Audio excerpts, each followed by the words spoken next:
Allow the children. It's okay. It's okay. Off your mind. It's okay. Off your mind. Like me. Chai! Now wow, people wey suppose talk truth to power don't off mic. And if we talk, now 500,000 they go summer us, call them hate speech. But fear not, my ego don't come. Him go torchlight every corner, nooks and cranny of all these bad people where they spoil our country.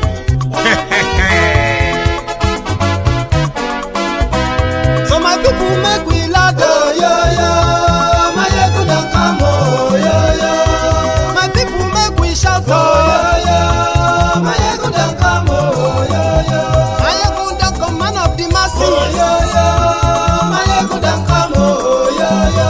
My ego politico, yo, yo. My ego don't come, oh, yo, yo. This one not the off in mind, oh, yo, yo. My ego don't come, oh, yo, yo. Can in the touchlight every corner, oh, yo, yo. My ego don't come, oh, yo, yo. Okay, some people be they holla say they want the power. Chai, them be promise us say we go get light and power. Nah. Them hustle so they can't get the power. But now they know they do anything with the power. Sure. Every day, dollar just they get the higher power over naira. See them talk say make we off mind, but thank God say my ego don't come. So my people make you laugh, oh, yo, yo. My ego don't come, oh, yo, yo. My people make we shout, oh, yo, yo. My ego don't come, oh, yo, yo. My ego don't come, man of the masses, oh, yo, yo. My ego don't come, oh, yo, yo. My ego don't the politico, oh, yo, yo. My ego don't come, oh, yo, yo. This one not the off in mind, oh, yo, yo. My ego don't come, oh, yo, yo. Person where they do evil, no one make person talk. Them say that my egun, that man too they talk. He do they talk. Say my egun diary, he they hot like pepper. But every day then they take money in bulk. Poor man picking, they the street they hawk. Still them talk say make we no talk. But thank God say my egun don't come. So my people make you laugh, oh, yo, yo. My egun don't come, oh, yo.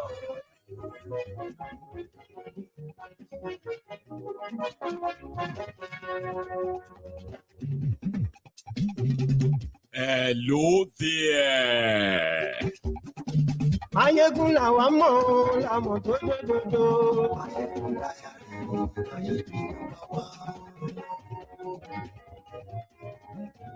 Mayegun la wa mo to dodo.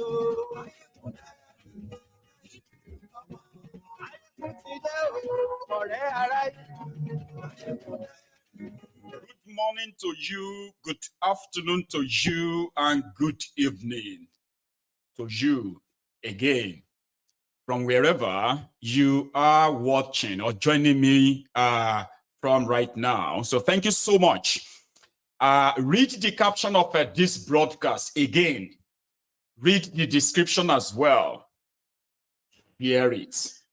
Invite your friends, invite your not so friendly friends, and tell them. Are you going today? It is still 1 year anniversary of the Shege Pro Max. For those who are truthful enough to themselves, and they have admitted this tragedy was actually avoidable. But here we are now.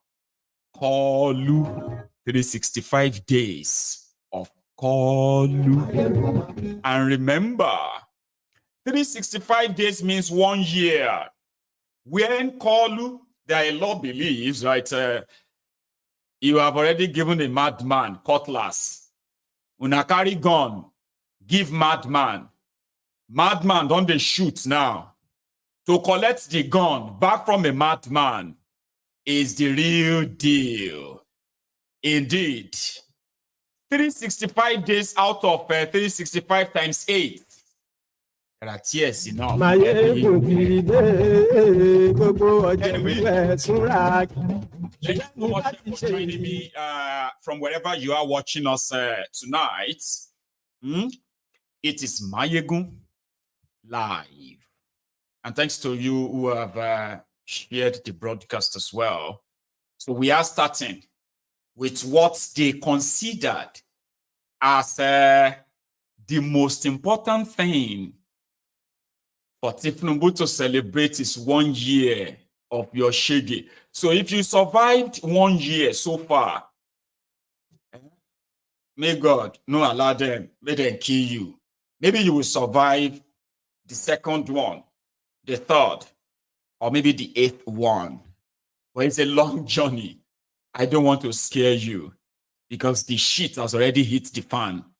And the stench of the Thiefnubu's shit is already protruding everyone's nostrils. You get what I mean? So nobody can deny that they are not feeling Thiefnubu's last 1 year, except those who love to live in denial. But ladies and gentlemen, Thiefnubu is not done taking you as far backward as he can. Is a guy who is possibly just an old man who is living his fantasy as we speak. I remember there was a time they asked him what was his fantasy. Thiefnubu said he would actually love to bring back and take all of you back to colonialism. Okay? Because according to Thiefnubu, it's like Nigerians are no longer patriotic. A lot of you just say a lot of things about Nigeria, and it is because you are not patriotic. The best way to make Nigerians patriotic and love Nigeria is to remind them that there was a national anthem, okay, which was bequeathed to our forebearers on the day they gave them that bogus fake independence. Anyway, Kolu said, briefly, We are one and one Nigeria, and we should be proud of our greenback. That is the passport. In fact, if I have my way, I will bring back our old first national anthem. That describes us much, much better. I don't know why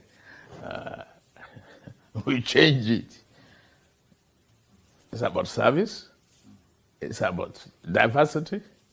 It's about commitment, the value and nation building. So that is my message.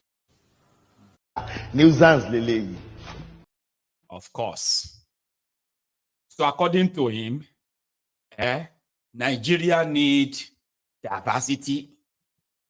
Nigeria need patriotism, unity, and it can only be found in the discarded anthem of Nigeria that lack all the originality. The one that called us tribes. The one that said that we are serving the motherland and few other nonsense that were put in it. But it was kind of the colonial era when it was believed that anthem, flag, and what else again? You know, they are messages, they are like coded messages that shows how the citizens complies to the rules of their masters. Again, the first time this Nigeria anthem was played, take a look at this. In October 1960, after the composition of the song and the wordings in it, I think I've played that here before, but take a look at those who first sang the now famous Thiefnubu's anthem that they are going to teach all of you. Maybe that will make you patriotic. That will make you loyal to Nigeria. Maybe that will make you love Nigeria. To the Nigerian National Anthem, Mr. Albert Congo raises the flag of the new nation. Nigerian National Anthem. Anarchy looms. Anarchy looms. So this is what the Nigerian National Assembly, in the face of all that is troubling Nigeria, with the worst economy ever in the history of the contraption, the worst security situation ever in the history of the contraption. In 1 year, the terrorists in Nigeria have killed over 4,500 Nigerians, including women and children. Okay? They've succeeded in kidnapping over 7,000 of them. Some of them are actually being married off as we speak. Okay? But the National Assembly of Nigeria did not see what irresponsible governance, accountable governance, good leadership, how that could spur the nationalism, the patriotism, or whatever it is they are talking about in the citizens by just seeing role models as leaders as role models that they could follow. Right now, the role models to Nigerians are thieves, drug dealers, money launderers, ritualists, superstitious miracle workers. These are role models to Nigerians that they want to be like and possibly break even from poverty. There is no accountability.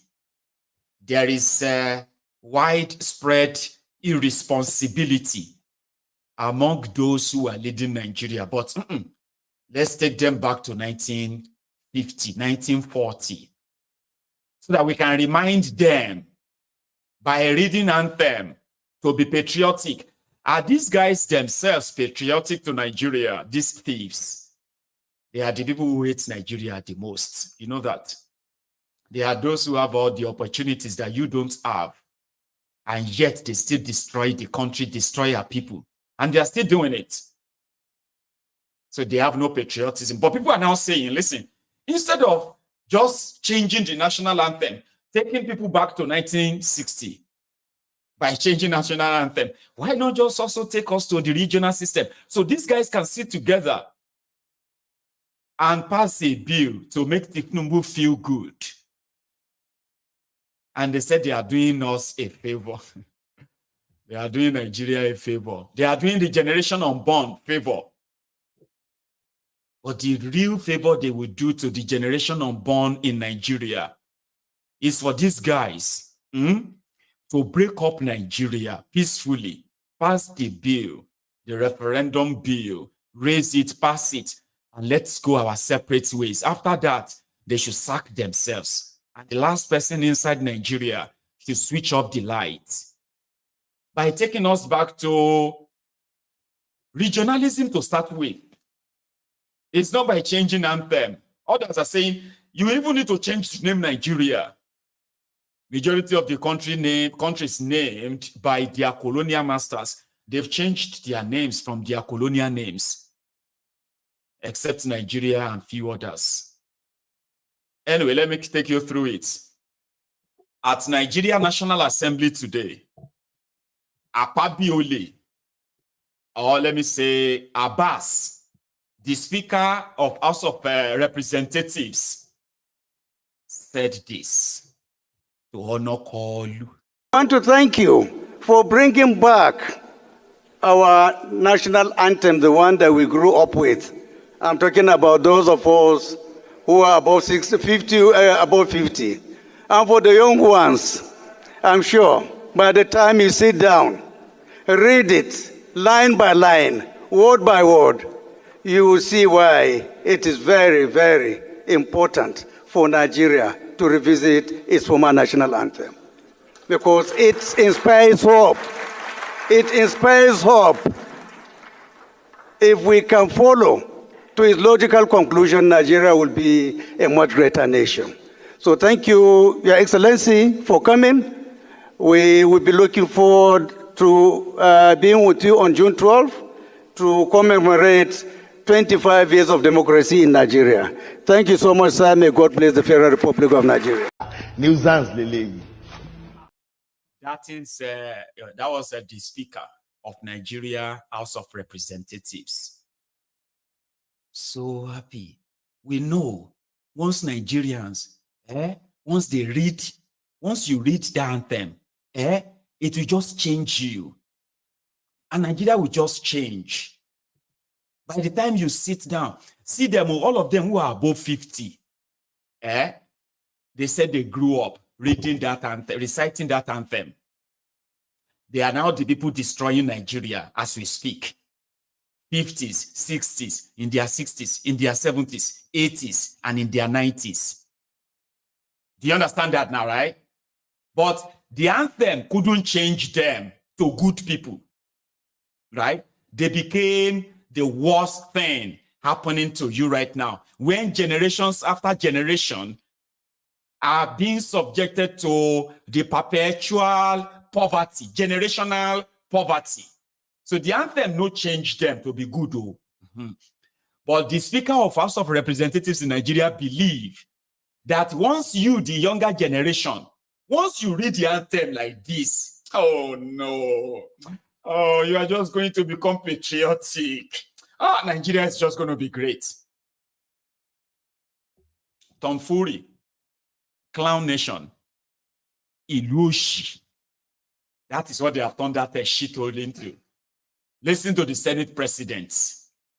In this one, right, they decided to call, what do you call them? They decided to call the band. They brought in the band into the National Assembly so that Thiefnubu can sign the bill that Akpabiole and co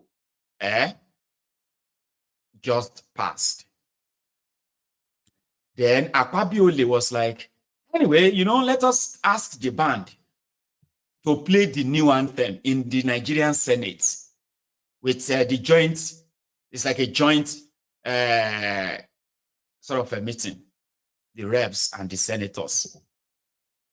So he now put that to vote. And this kind of give me the insight so that you see this madness you are witnessing, Akpabiole and all of them in that their National Assembly.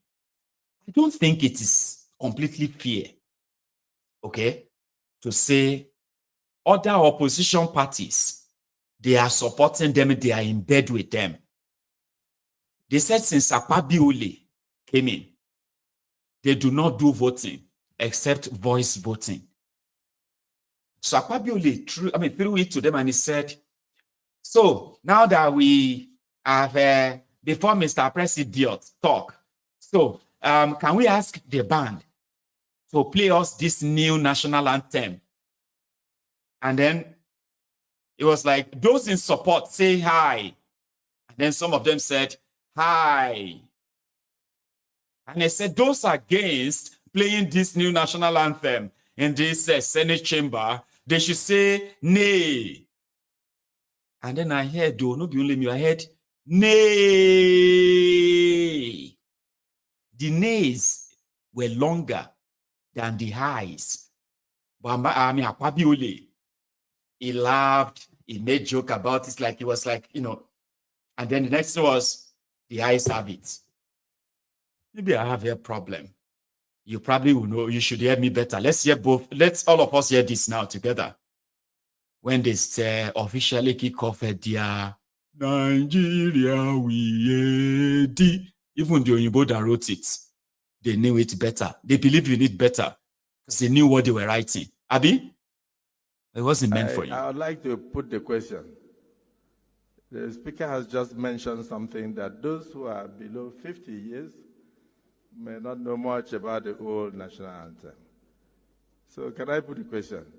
Those in support that the band should lead us to sing the new national anthem adopted by both chambers of the House of Representatives and the Senate.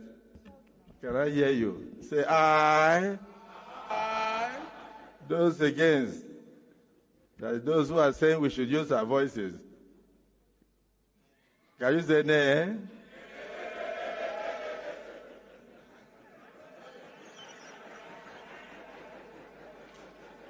Okay. As Democrats, the ayes have it. So May we now rise for the national anthem. Nuisance leleyi. The nuisance làwọn eléyìí. So there were some members in that chamber who said, okay, now that you have passed, you have now said the I serve it, Abi. So you are changing Nigeria anthem to the old one, right? Okay, yeah, will sing them by mouth. Here you get, let everybody sing it. Even Kolu that said when they were younger, they were singing the anthem. It was motivating them. I don't know if it was the anthem that motivated Thiefnubu into drug dealing, drug trafficking, heroin trafficking, money laundering. Here you get now. I don't know if it was the anthem, but I want the first video I'm going to show you is when they said they should be singing the anthem. And Kolu, the camera went straight to Kolu's mouth. Watch.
Sorry, somebody said the comment section is blocking their screen.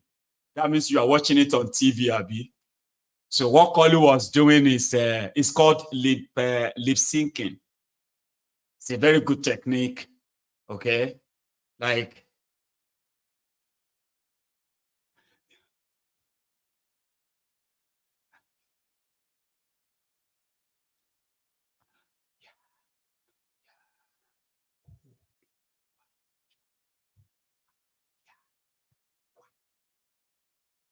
do you know what I was singing, right? Do you? You probably don't, because I wasn't singing. I was just like, if I was to add a tone to it, it would just sound like this. Yeah, yeah, yeah, yeah, yeah. Oh, oh, yeah, la, ooh, yeah, lu, yeah, yeah, la, ooh, yeah, la, la, la, you, lu, yeah. Something like that. And when the sound is so loud in the room, it's called lip syncing. Just keep it up like that. Just keep it enough that you first have to wait for some seconds to understand how the sound is going, so that when the camera shows your mouth, all you have to do is just and then your face, or you can just smile.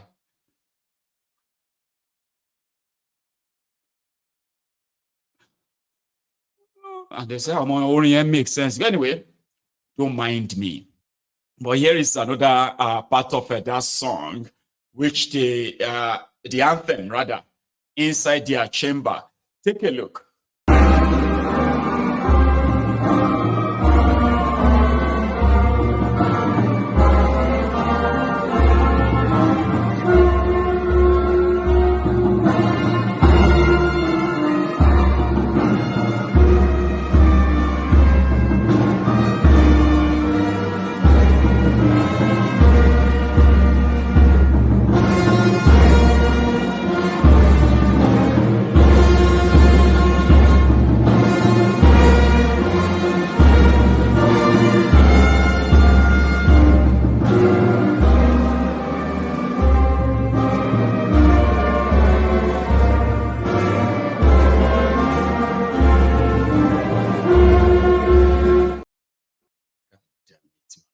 1 year in office. 1 year in office. Was that the Prime Minister of Sweden? That I saw a video. No, I don't think it's Sweden. Oh, why did I forget that? There's a lady who is Prime Minister here in Europe. Okay. And then she was given account of her 2 years in office. Oh, no, you will love it. You know, you love it. She was pretty much, even if she was lying, she's obviously not lying all of it, but as a politician, she probably was lying somewhere too. The numbers may kind of, but the way she was saying it, Baba, you could believe her. Like you would have to go and dig something that will show that she's lying. You would not just dismiss it like that, bah, which can lie be this? Right? So since Kolu has nothing and they could put up a program there for him to make him feel good, listen to what he had to say after signing your national anthem from Arise O Compatriots to Nigeria we ready. Now let me even replay that for everyone, so that those of you who want to probably check out the world, because some of you are seated there right now. There was sometimes when we were growing up, it was like we were just cursing ourselves if we were reading the national anthem or the Nigeria pledge, because we didn't really understand some of the wordings. It was the sound that we kind of followed. So most of the time we're just saying rubbish, nonsense. Many of us didn't even know all the wordings of the anthem, as well as the pledge, until probably we got to secondary school. Some left secondary school. Some went to university. There are university graduates in Nigeria today. Bring them out and ask them to sing the national anthem of Nigeria or the pledge of Nigeria. Wala mashele. Wala mashele. Wala go day as in you go in Ogun World War 4. There are some of you watching me right now. You know, it's so easy now to say, but I mean, I'm not interested in this Nigerian thing. But you are never like that. Let's be honest. When we were growing up and they were conditioning us to what majority of us turn out to be today, zombie to the system. When they were conditioning us and all of that, it was actually a thing of pride. They say, go and bring Junior. Oh, yeah, sing national anthem. Class, what class is your junior? So, he's now he's in the kindergarten. No, not kindergarten. Like he's now in primary 2. Junior, sing national anthem. Right. So me go down. I didn't waste my money.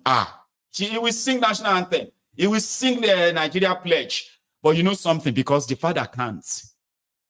There are many of you today that your excuse today is that, I'm not interested in Nigeria. But when you were still interested in Nigeria, if they ask you, say, may you sing the national anthem, I promise you, you say, out of 100 people, I can say it confidently that more than 80 people, jargons then go sing. When you begin to listen to us, I thought you are a graduate, because majority of us, the way they condition us when we were meant to cram and repeat. So it was difficult to change people that have been programmed to cram and repeat, cram it, repeat, cram it. And most of the time, you don't want to be the Olodo.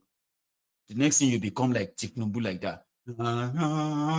You begin they begin to sing nonsense. Our hearts were not there. I used to have my heart there though, because when I was younger, I thought I had the country. I thought I had the rights. But when I grew up, I realized that Nigeria is not for me. It was never planned for any of us. And gradually, all those lies, all those misrepresentation, all the misleading, everything that I've been conditioned with, I started unlearning them. And I think I feel better now.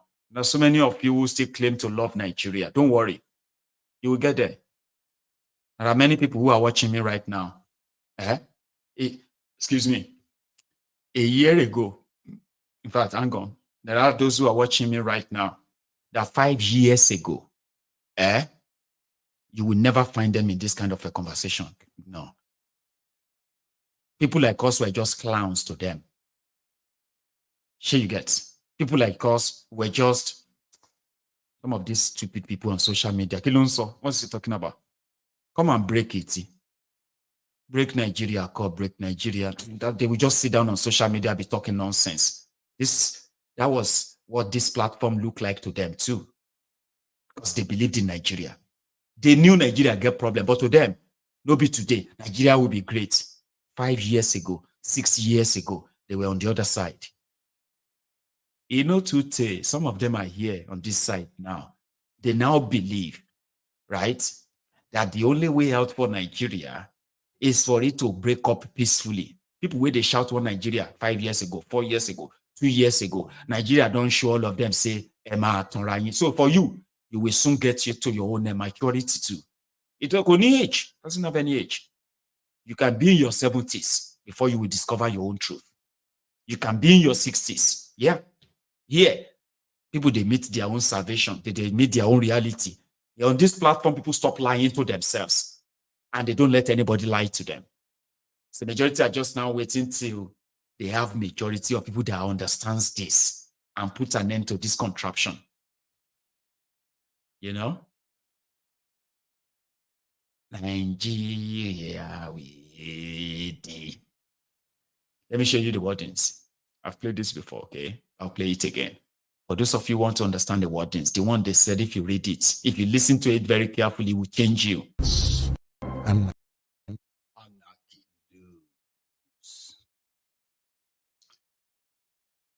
But what did Kolu say?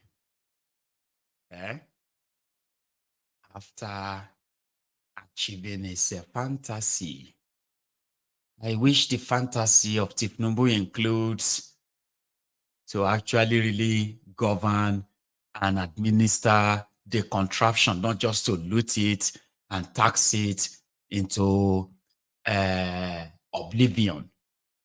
Well, I want you to listen to this again. This is not a long video, but it has to be on record. And this happened to be the only kind of major longer speech of Thiefnubu today before going ahead to declare surplus. Free metro ride in Abuja until December. Then borrow money to refurbish and complete a project. Metro train in Abuja that should go to work and people should pay. So that at least Thiefnubu don't declare them free till December. But it is also the country that actually want to be like they want to be like countries where all these facilities are working free for something the way they borrow money build. Anyway, Kolu and the other court jesters, clowns and criminals inside one single space today. What did I just do? Okay, I'm coming. Thank you very much. This institution, the Hallowed Chamber, represents our consciousness for freedom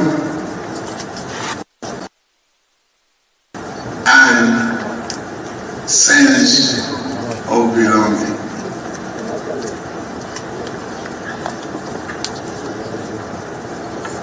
You rang out the latest national anthem. Nigeria.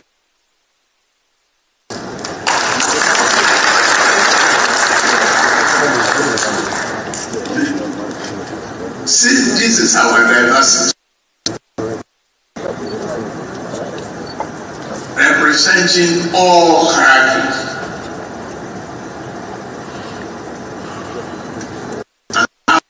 Together to be brothers and sisters.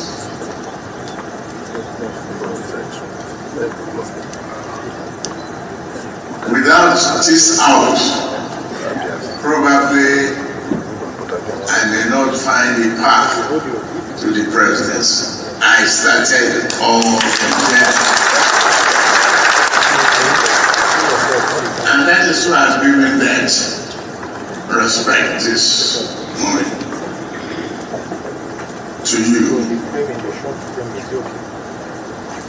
to please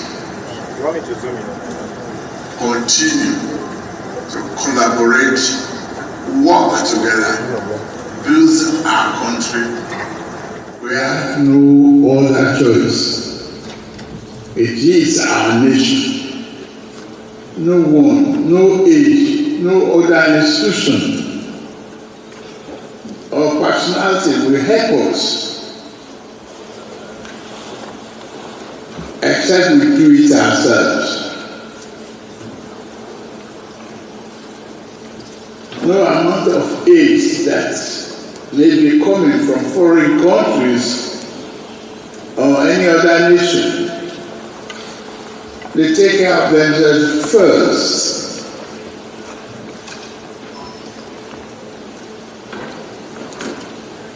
Let us work together, as we are doing, to build our nation, not only for us, but for generations yet unborn.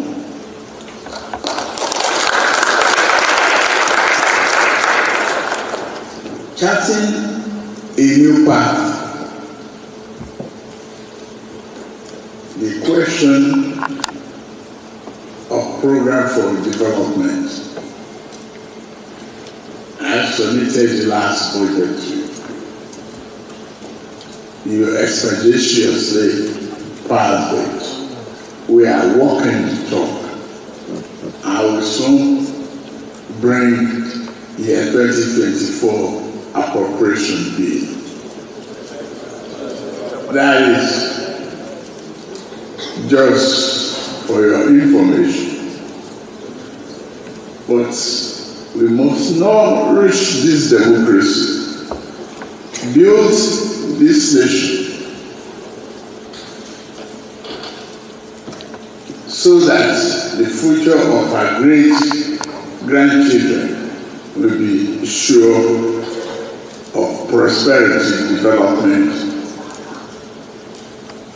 and progress. Thank you very much. Did you make any sense of all he said at all? I know, like, he sort of just talk senselessly anyway, but it will kind of sound like, you get?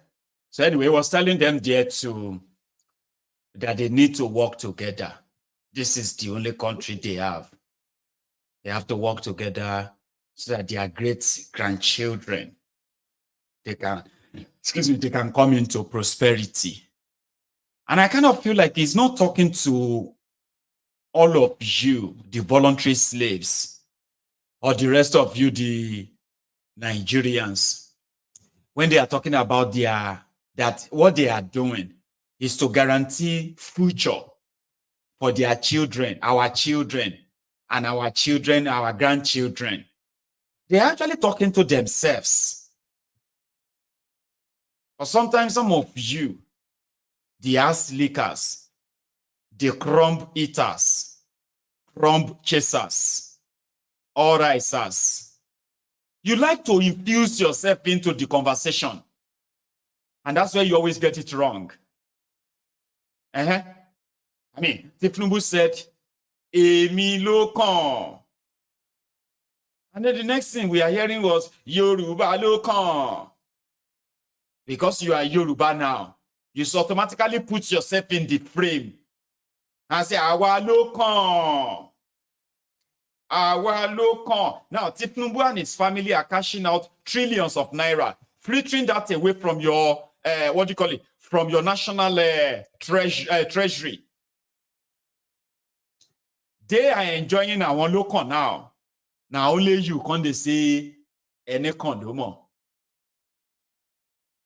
Any condomo means it's only those that this has truly affected badly that can tell you how it feels. Our local, it's our turn, it's our turn.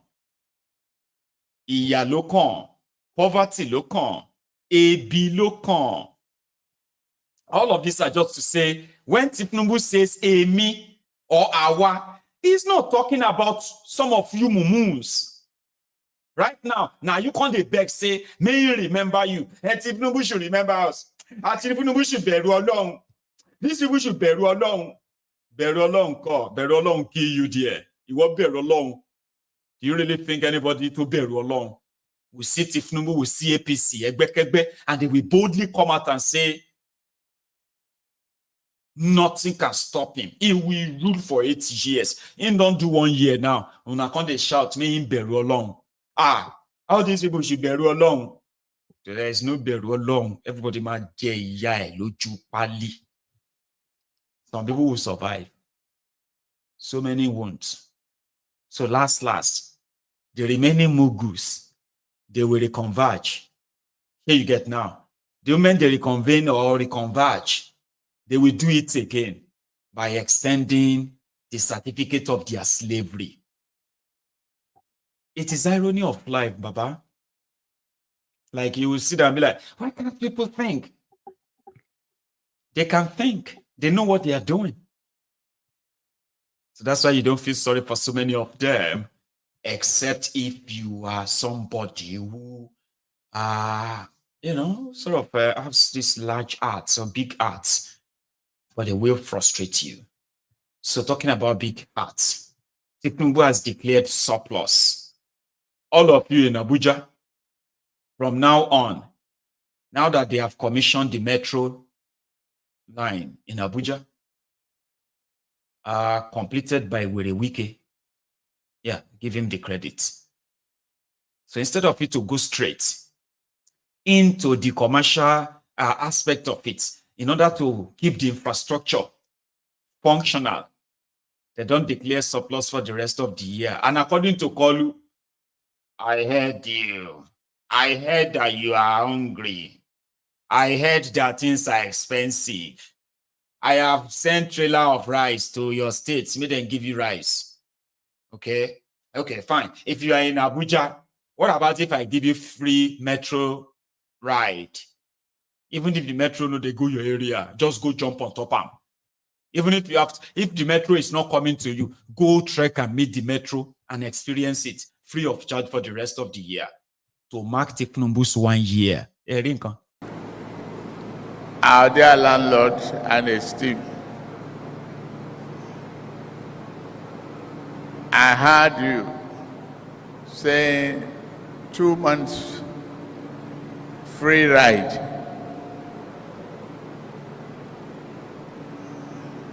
I appeal to you to make it till the end of the year.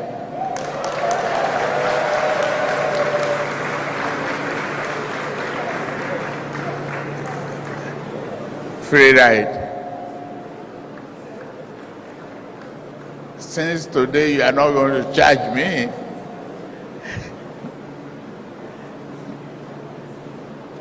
thank you, give the people hope and reasons to celebrate. Do you get that? Oh, thank you. Oh, that's a very good thing. Oh, how can you believe it? Tinubu has declared free ride. Metro. That is the renewal hope. Is that not what we are? If he has been doing this all this while, do you think people will be complaining? About they borrowed money to build that metro line. It's not free. They've already looted. Several governments or several of them, they've already looted and looted and looted. And they kept it uncompleted. Now, the debt, the loan they took, they haven't paid back. They haven't started paying back. The Chinese that came to construct it, they haven't been paid back. Or somebody don't declare surplus. That's it. That's how government should be. People are too poor. Instead of government to just say, go and if you are going to Ibadan, go and look for the train and jump on it. It is a clown country. And it is being led by clowns. But before I come back to Thiefnubu and others, I love this. and I want you to watch. Okay? Here is what that brilliant young man, GRV, here is his summation of Thiefnubu and Sanwo-Iku's 1 year. I love it. I want you to listen to this. My fellow Lagosians, good morning. Today, the 29th of May 2023, marks 1 year since the government has been sworn in. During the swearing in of Bola Ahmed Tinubu, he declared subsidy removed, with no specific strategies to manage this huge declaration. This sudden announcement skyrocketed the price of fuel and also the cost of goods and services across every sector. This led to various announcements of palliatives, with over 500 billion naira budgeted to be able to reduce this hardship on the people. These funds were neither spent transparently, and coincidentally, the people that have been put in charge to manage humanitarian affairs, to tackle multidimensional poverty that Nigerians are faced with, were also indicted for corruption. It's very unfortunate that in the last 12 months, Nigerians have endured the most regressive and incompetent civilian administration this country has ever witnessed. Most children are going to bed hungry because food inflation is currently at 40%. The price of cooking gas has risen by 41%. And close to 1,000 local manufacturing businesses have shut down, with at least 7 multinationals having exited the country, the latest being Microsoft. Now the question is, how will the Nigerian citizens survive when the price of diesel is up by 58%, electricity is up by nearly 100%, petrol by 192%? Higher taxes and insecurity is what Lagosians, Nigerians are having to deal with. Intercity transportation is up by 49% and interstate transportation is up by 78%. This means that in our country, with 35,000 naira as the minimum wage, we can't afford to buy a full tank of fuel or a bag of rice for your day-to-day living. Millions of Nigerians are crumbling under the weight of this government's incompetence. And it's not just businesses that are dying out. Thousands of innocent citizens too are paying the price for this incompetence. In the last 12 months, at least 7,828 people have died from violent attacks with no resolution in sight. And it hurts me to think about the fact that the Nigerians are the ones bearing the brunt of this government's incompetence. Meanwhile, members of this government are spending obscene amounts of money buying foreign cars, renovating their lodges and their residences, budgeting funds for monies that have no business being in the budget, considering the current state of the economy. So I have one question for the leadership of this country right now.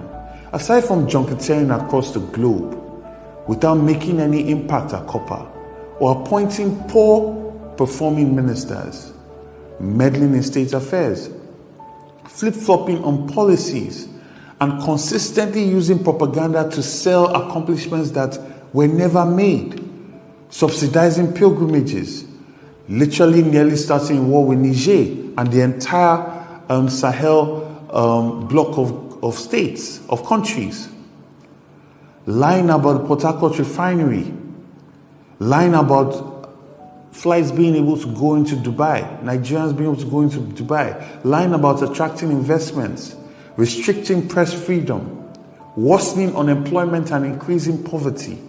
What are you celebrating with 1 year that you spent in government? What have you really achieved? In Lagos, this is what our government should have done differently. We would have cut public transportation by more than 50%. We would have reduced consumption taxes by 50%.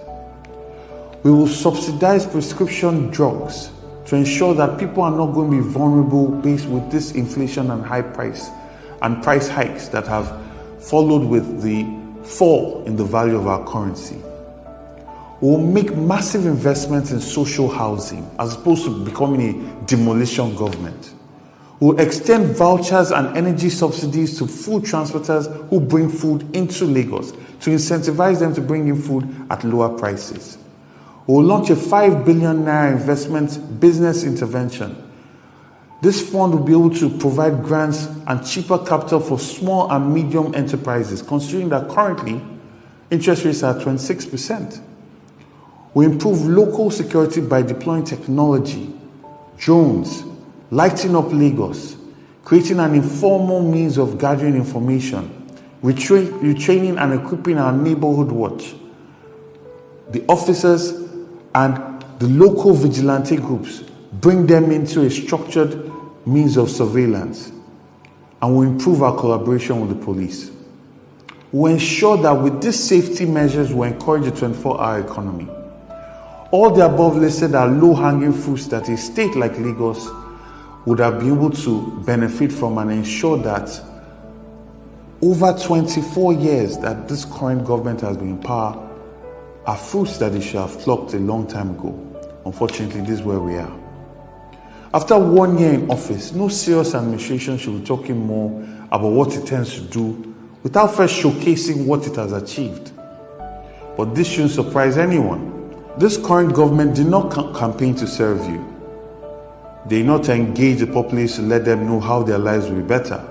So it should come as no surprise that their budgeting and policies don't reflect empathy that shows that they understand the distress that Nigerians are living through. Currently, most families eat once a day or even maximum twice a day, according to the Save Children Foundation. About 15 million children are starving. This means that 1 in 6 children are starving in Nigeria. According to UNICEF, about 25 million Nigerians are undernourished. And according to WFP, 26.5 million Nigerians are projected to face acute hunger between June and August 2024. I personally find these data points to be underreported and a sign of grave danger ahead. Things are not looking good at all, and it seems there is no end in sight. So now is the time to rally around each other, to support the needy and uplift the weak. We must resist their attempt to break our spirit and impoverish us, and must hold fast to the conviction that a new Nigeria that works for all of us, a Lagos that works for everyone, our Lagos, is indeed possible. God bless you, Lagosians. God bless you, Nigerians. Stay strong. Anarchy loans. Anarchy loans. Anarchy loans. Anarchy loans. Anarchy loans. That's the GRV guy. Brilliant mind. He's just a little bit over 40. And guess the Agberos that Thiefnubu has created over the years, they are not interested in all of that he's saying. And that is why when they go to him, they would rather go there to tell him that he should go to Anambra, he should go to this, he should go to that, why they wallow in the abject poverty, backwardness, miseducation, poor education that has left majority of them very, very strikingly poor.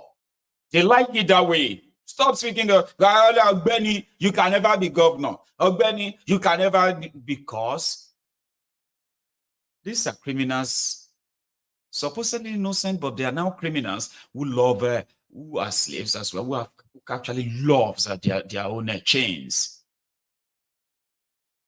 This lady is a lawmaker, and in the gathering there, where they are trying to make Thiefnubu comfortable, feel good. At least she had this to say. I represent the good people of Oka North and South Federal Constituency, Mr. Speaker. I'm from Anambra State. Mine is very brief. Like you said, that democracy is also a process where you give other people a chance to speak. And we're celebrating 25 years of independence, 25 years of unbroken democratic system. And for me, this celebration is coming to me with so much mixed feelings, because Nigerians are all watching us. Nigerians are listening to us. Those people we are representing are listening to us.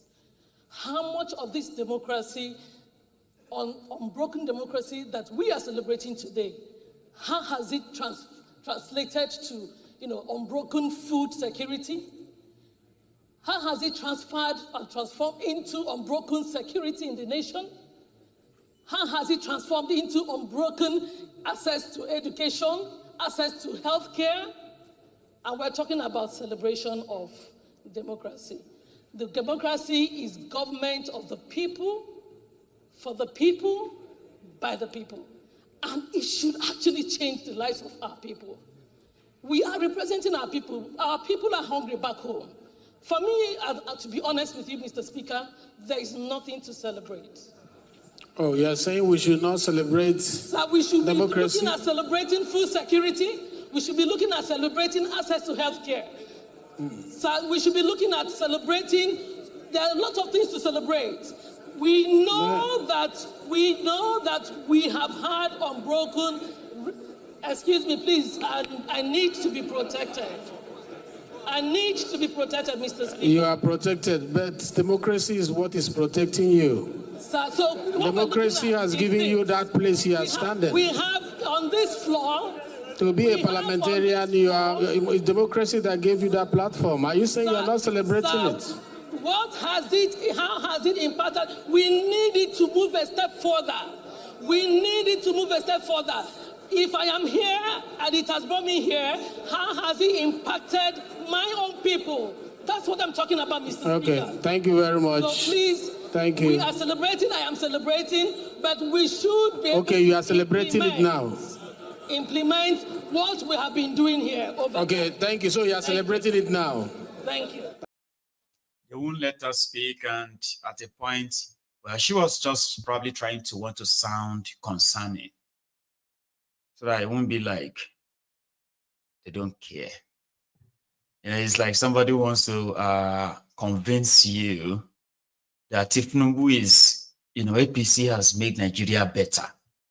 You are just the only one who is not seeing it. And then you're like, okay, tell me what you think I am not seeing. And then they begin to sound like the most stupid thing ever, or start sounding like the most foolish person ever you've heard. Because they will be struggling to try to convince you that APC has made Nigeria better, but now only you know the CM.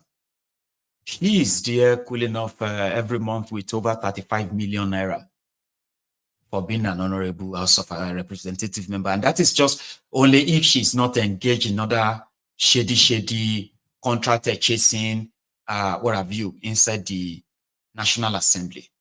She will still go home every month with nearly 40 million naira.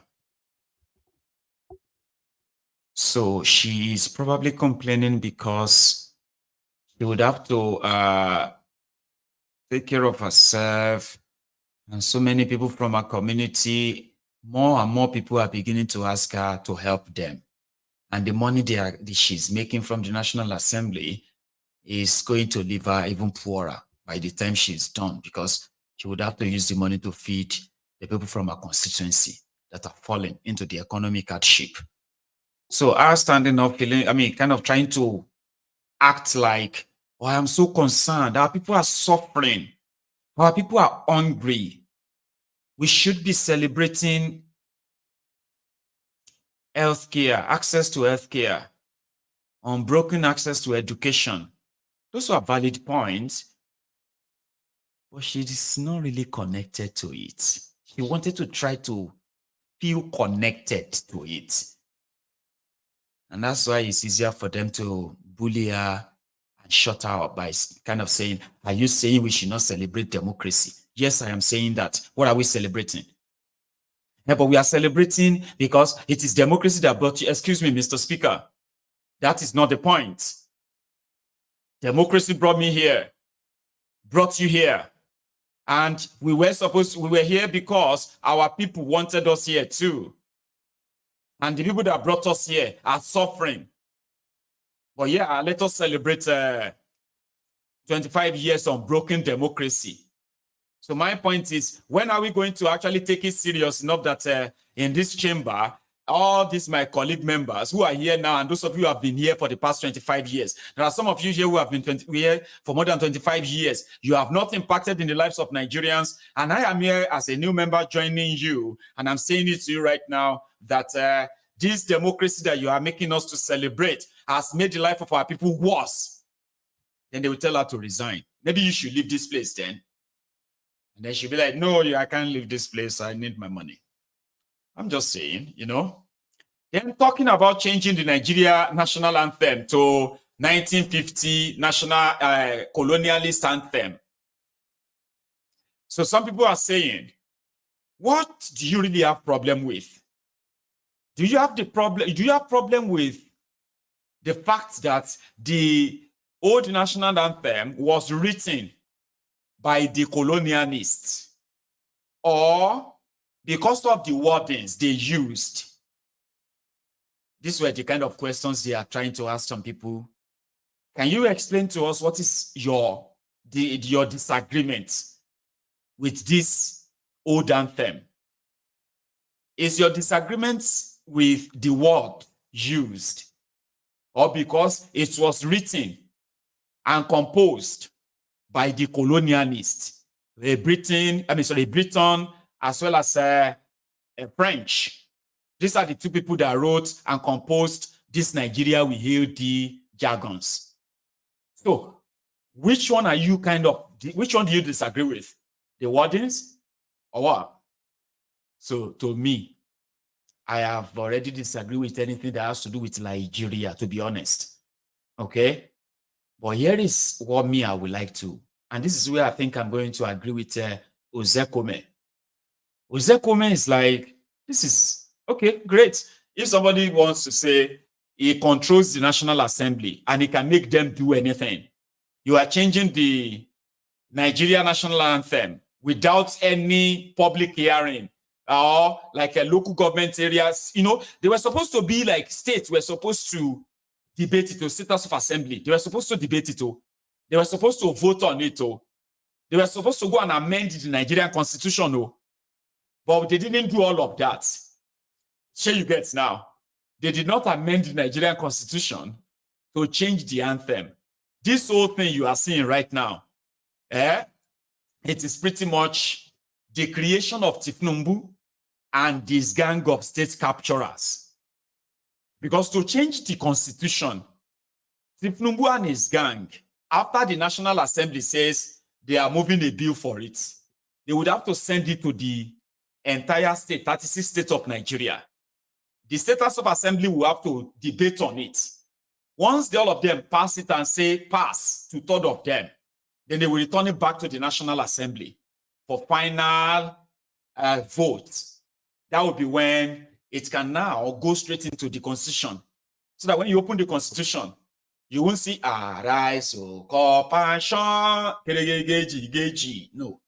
You will see Nigeria we hail thee. They haven't done all of that too. Somebody wrote a bill proposing that the national anthem of Nigeria, that Nigeria should now be singing the old one at events, and they make that look like it has been made a law. No, it hasn't. Amen. Anyway, it's just in case tomorrow they kind of tell you and say they are doing constitutional amendments so that they can put Nigeria we hail thee in your constitution. So they need to go to all the states. They need to pass it through all of them. Then return it back to the National Assembly for final vote. Once they now vote on it, then they will now call Thiefnubu to come and sign it. And all documents, all of the government gazette and everything will carry it. But what they are cooking right now is to help massage the ego of Thiefnubu. The end goal, I don't know.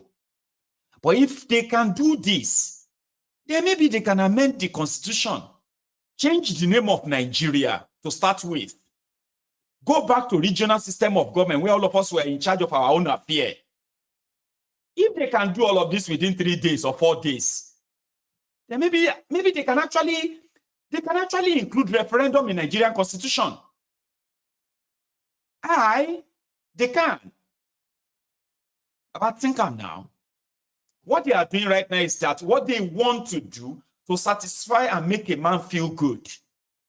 And they did all of that in less than 4 days. Right? That means they can put a referendum in the constitution. They can decide to go back to regional system. They can do anything they want to. Thiefnubu can. But he won't. So Ozekhome is talking. This one is a long watch. Please pay attention. Not energizing. It is not aggregative. I, as a humble, patriotic pan-Nigerian, I've always looked at these issues from that Nigerian perspective, how we can make our country better than it is now. Which was why, Mr. President, sir, as far back as Wednesday, 2nd of July, 2014, that's 10 years ago, at the plenary session of the National Conference, National Confab, I moved the motion for the change of our national anthem back to the one of 1960 on our independence.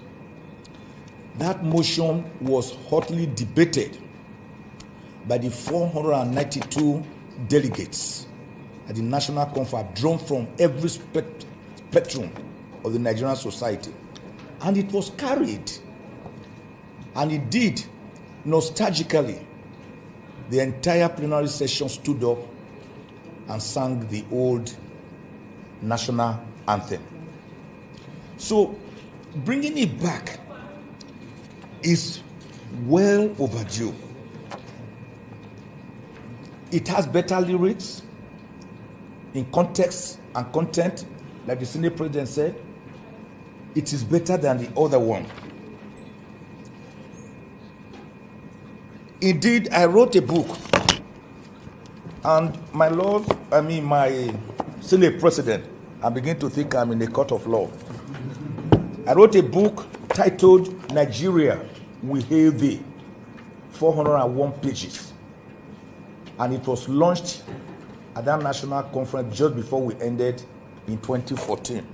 I have copies here, about 6, one for the Attorney General, and then you take one to the Senate President, and if I carry the rest to him, he now knows who to give to.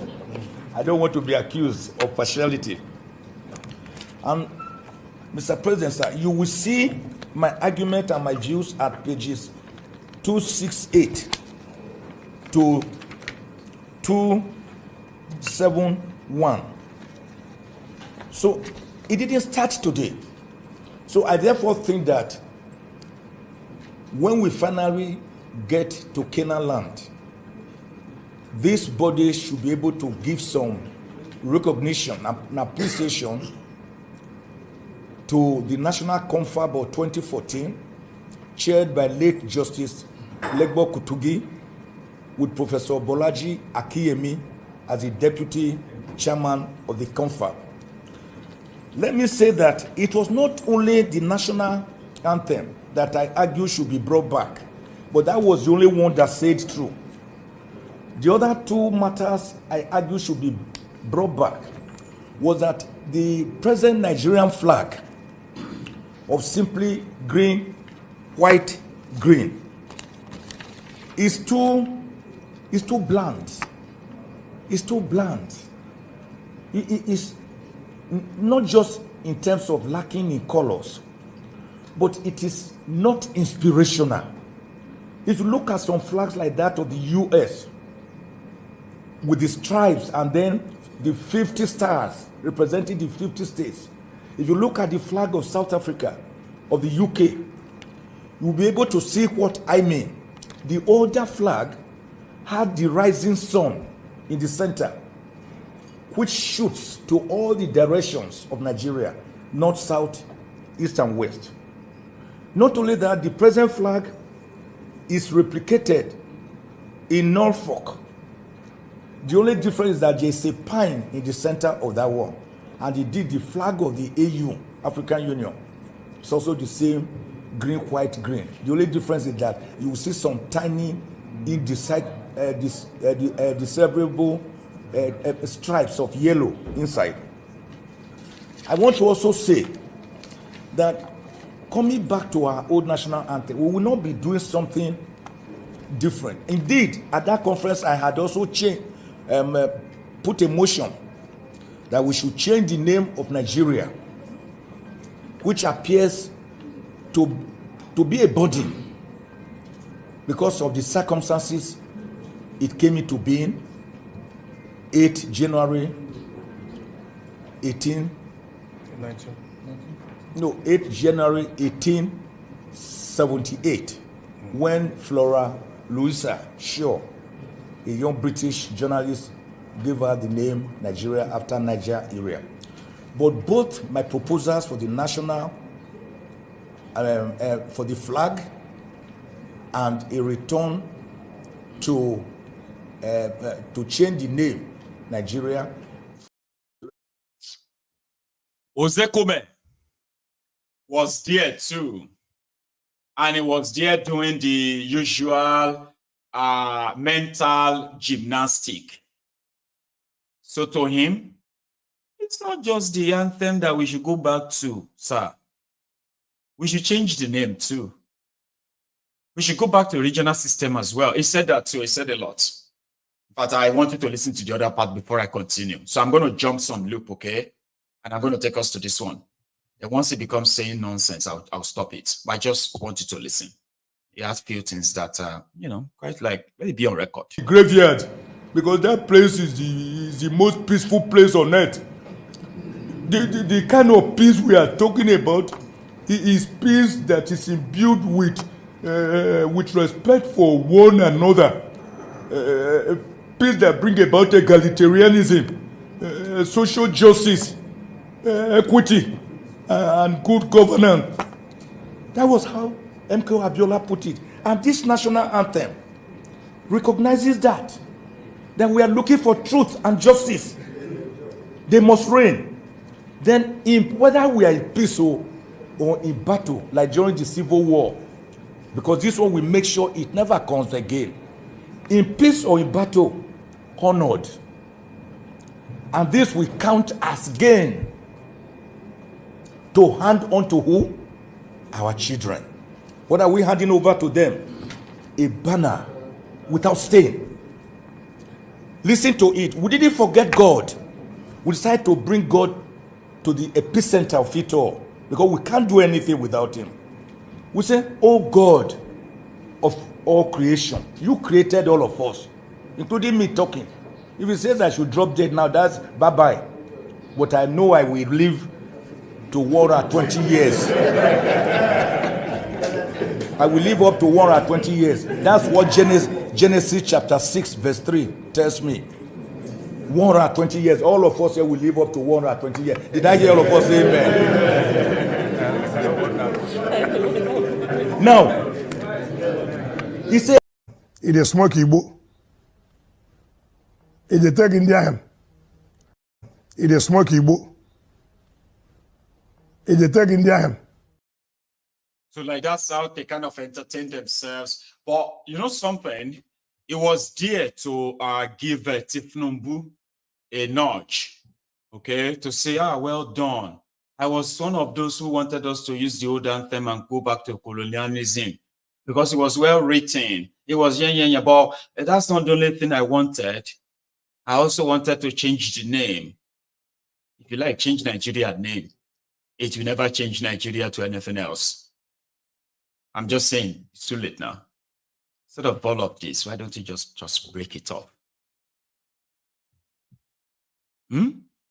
Break it up and save lives. Isn't that better?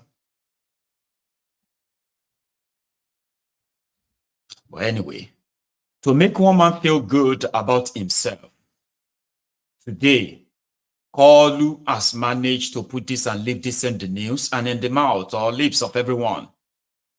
And that is, you all have to go and start learning how to sing this. Right? Okay, let me play something that could possibly just change your mood. What do you think?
that is the temporary Yoruba anthem.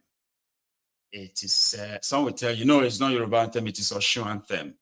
It's a very good wordings that some of Yoruba states have adopted that as their state anthem and as Yoruba anthem.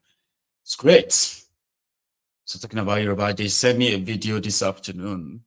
Even on the day of democracy, supposedly democracy day, 1 year in office of Thiefnubu, people are still reporting how the shege is happening to them. On this particular one, on this particular occasion, it was container that, I don't know, maybe a trailer fell on top Okada. I mean, Okada fell on top container. Something should have fell on something today, Democracy Day. We are just on the side here. This truck carrying 220-feet containers just kind of loosed its grip and it reversed back. It was going on a backward slope, and at the end of the day, it somersaulted, like it went sideways and it spilled its content. As you can see, this is the result. I just came here to capture it, and let us see the extent of the damage it has done. We are grateful that there are some people staying underneath the bridge here. You can see there are people, market women selling fish and all the rest. We are so thankful to God that there was no injury and there was no death recorded. There are people here underneath the bridge selling, and this trailer just, went sideways and, tilted to the right hand side, and it was carrying 20 TEUs containers. This is one of the reasons why federal government and the state government need to take it very seriously for those people that are trading under the bridge, because kind of issues like this and kind of disaster like this can actually happen, and it is not nice at all. This just happened right before my eyes, and I just said we should take note of this. This is a serious issue. You can see there are people here selling. You can see the extent of the damage that was done to the sideway of the bridge. It was broken and the container was totally compressed. We are just thankful that nobody died. Look at the rubble that was on the ground. It was serious. And people were actually selling. This morning you can see this market women selling fish underneath the bridge. And this was how they were saved by the whisker. If not, this could have been a serious, colossal disaster this morning. And this is Liverpool Underbridge, Apapa, Lagos, Nigeria, reporting live from MCI Live. How many times would they tell you before you know that Nigeria is not for you? Now they never leave you. They have left you behind. Photo, not be juju be that. Sorry, oh. May God not allow them, make them kill you. 70 years old man. Now mumu na too much. You be mumu. You think say they wise.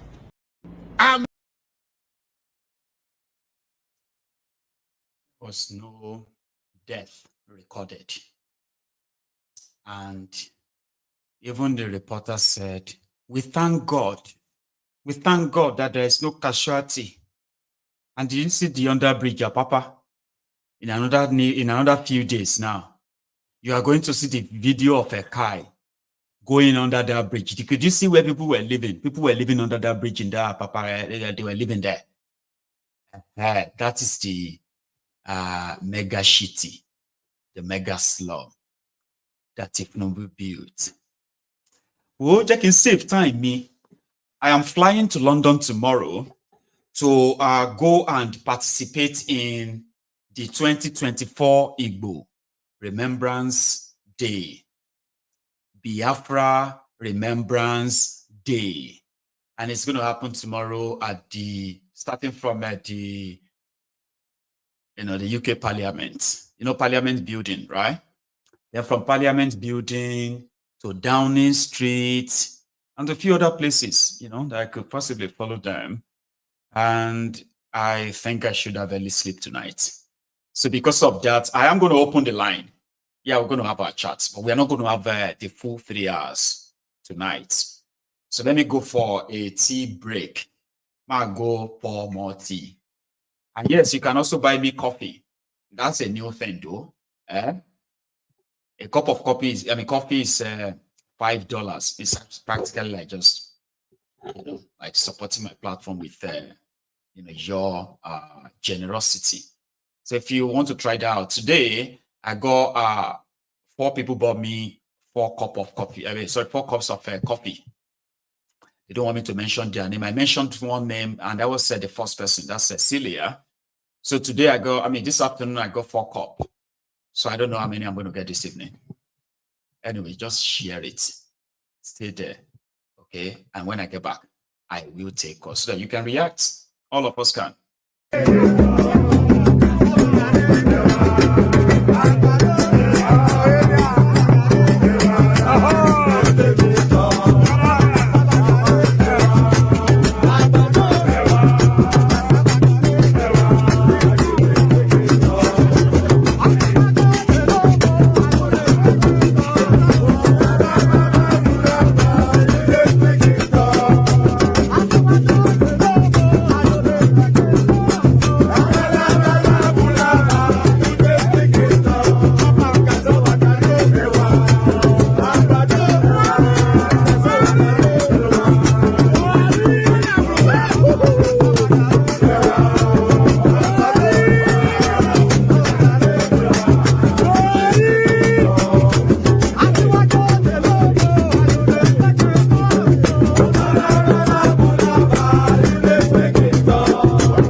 And I hope you are still there. Hello.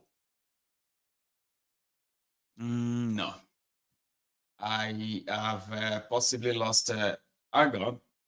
Let's see. Can you still hear me? I think you should, because it shows here that you are still there, but so sorry. Okay. Let me try another person and see how that goes. Hello. Aha. It seems that something is not really right. Give me a second. Or maybe that is why we are not going to have any call this night. Let's try it. Okay. Let's see. Sorry if hang on. I'm so sorry if somehow you can't, the line keeps dropping or something, right? This is me trying to kind of continue to work it out. I hope it works. Aha, Ahmed.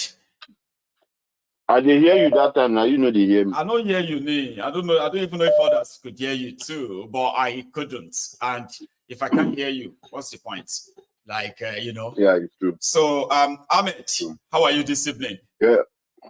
I did fine. Meanwhile, was that you on Facebook yesterday or 2 days ago with this new bouncing baby? Was that you? Yes, that was me. That was me. You did not even give us any money. You know what happened? And I'm like, yeah, what happened was the thing just come as it come, What do you mean come as it come? That one I talk. No. Madam Abi, he just slept the day before yesterday and she woke up and he just came as he came. You know even give us any kind of sign, oh come on. No. You don't say even now the reason why we say I been come back from You like Europe regularly, early, then no wonder. yeah. So yeah, based on my injuries and again wife being pregnant, that was the reason I came back early. I would have been there maybe. My phone and I was like, I'm not in me. I'm not. Na me.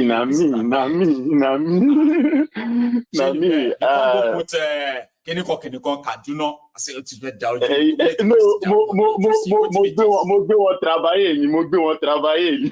I was one of them to be travailler, Baba. Anyway. Mo gbé wọn travailler. It's good to have you back here anyway. Thank you. Yeah, we get Ademola Abdul Malik. Ademola. Yeah. Nice one. Yeah.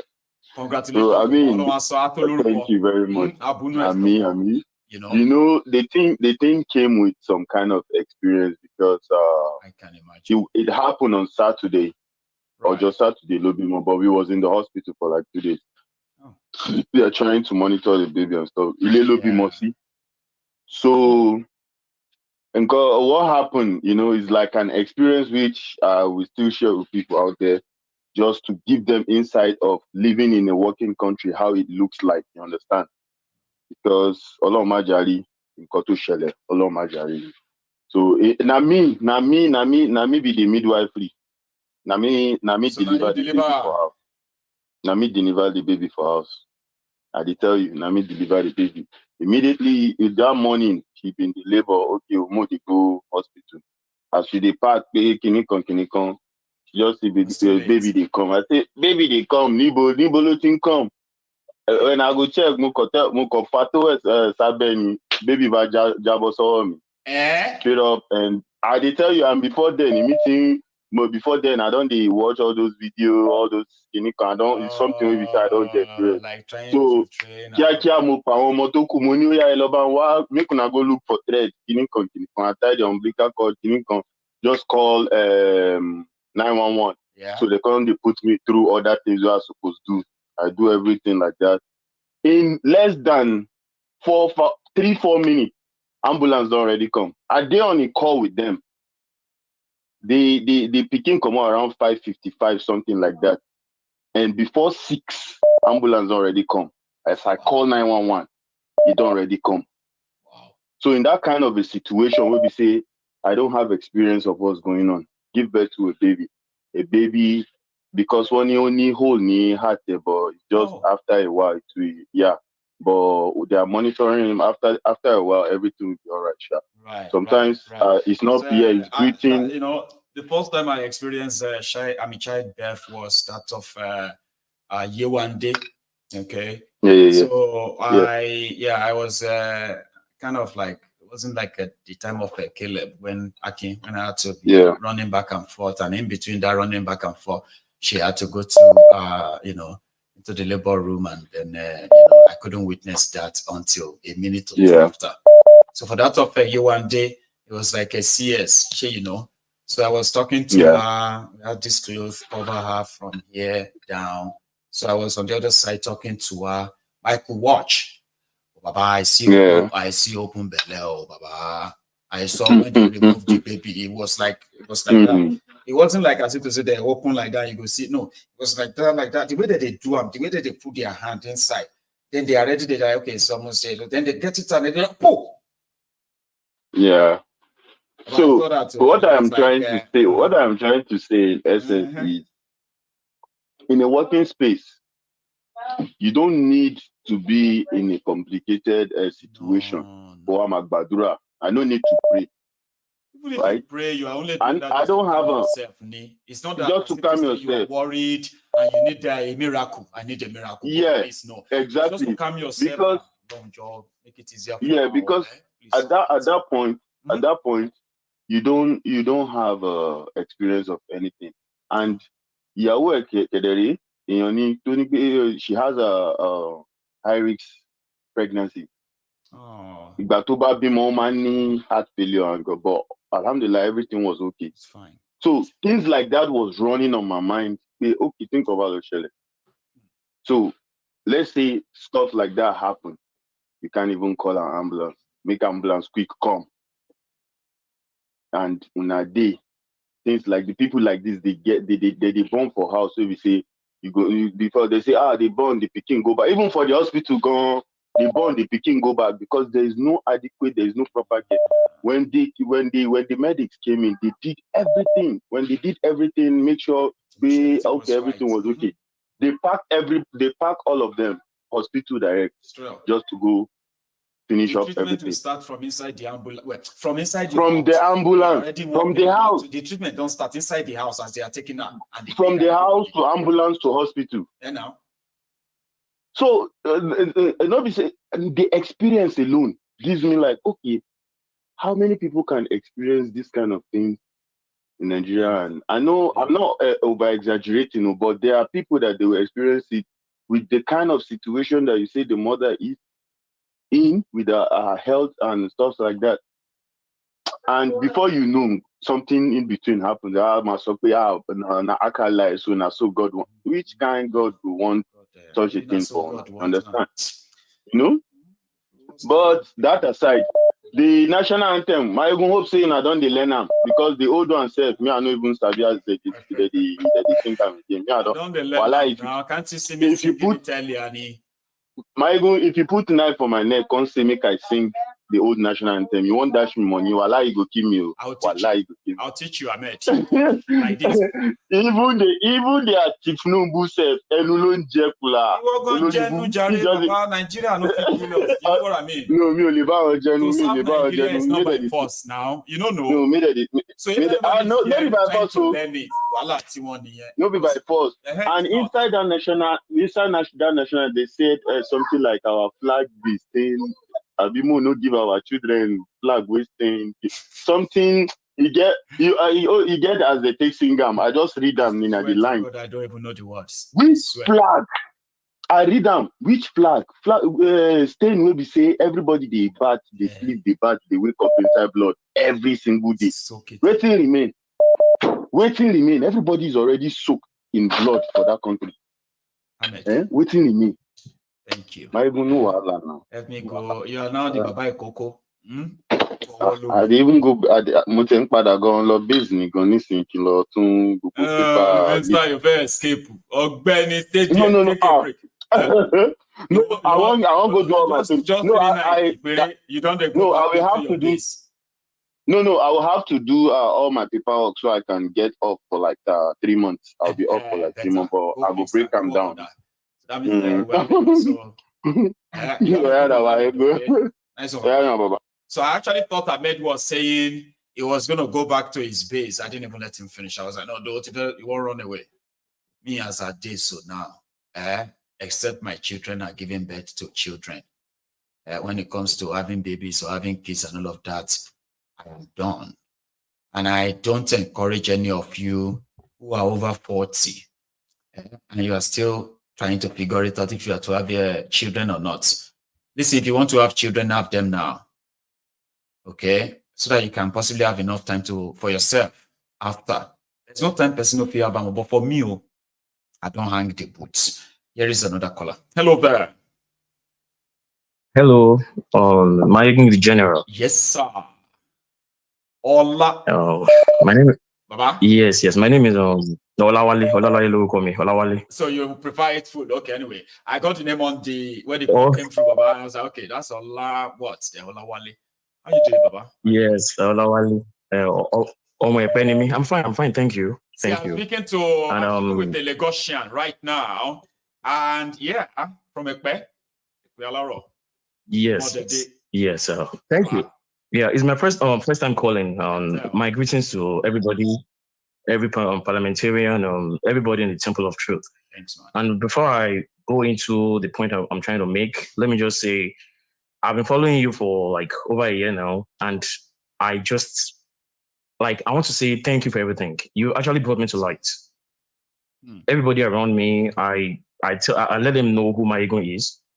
And even my family, I'm married with 2 kids, and my wife, even my siblings, they were like, my ego. They already know me as my ego, added my ego supporter. So thank you for everything you do. God bless you. You too, man. Please. Yeah.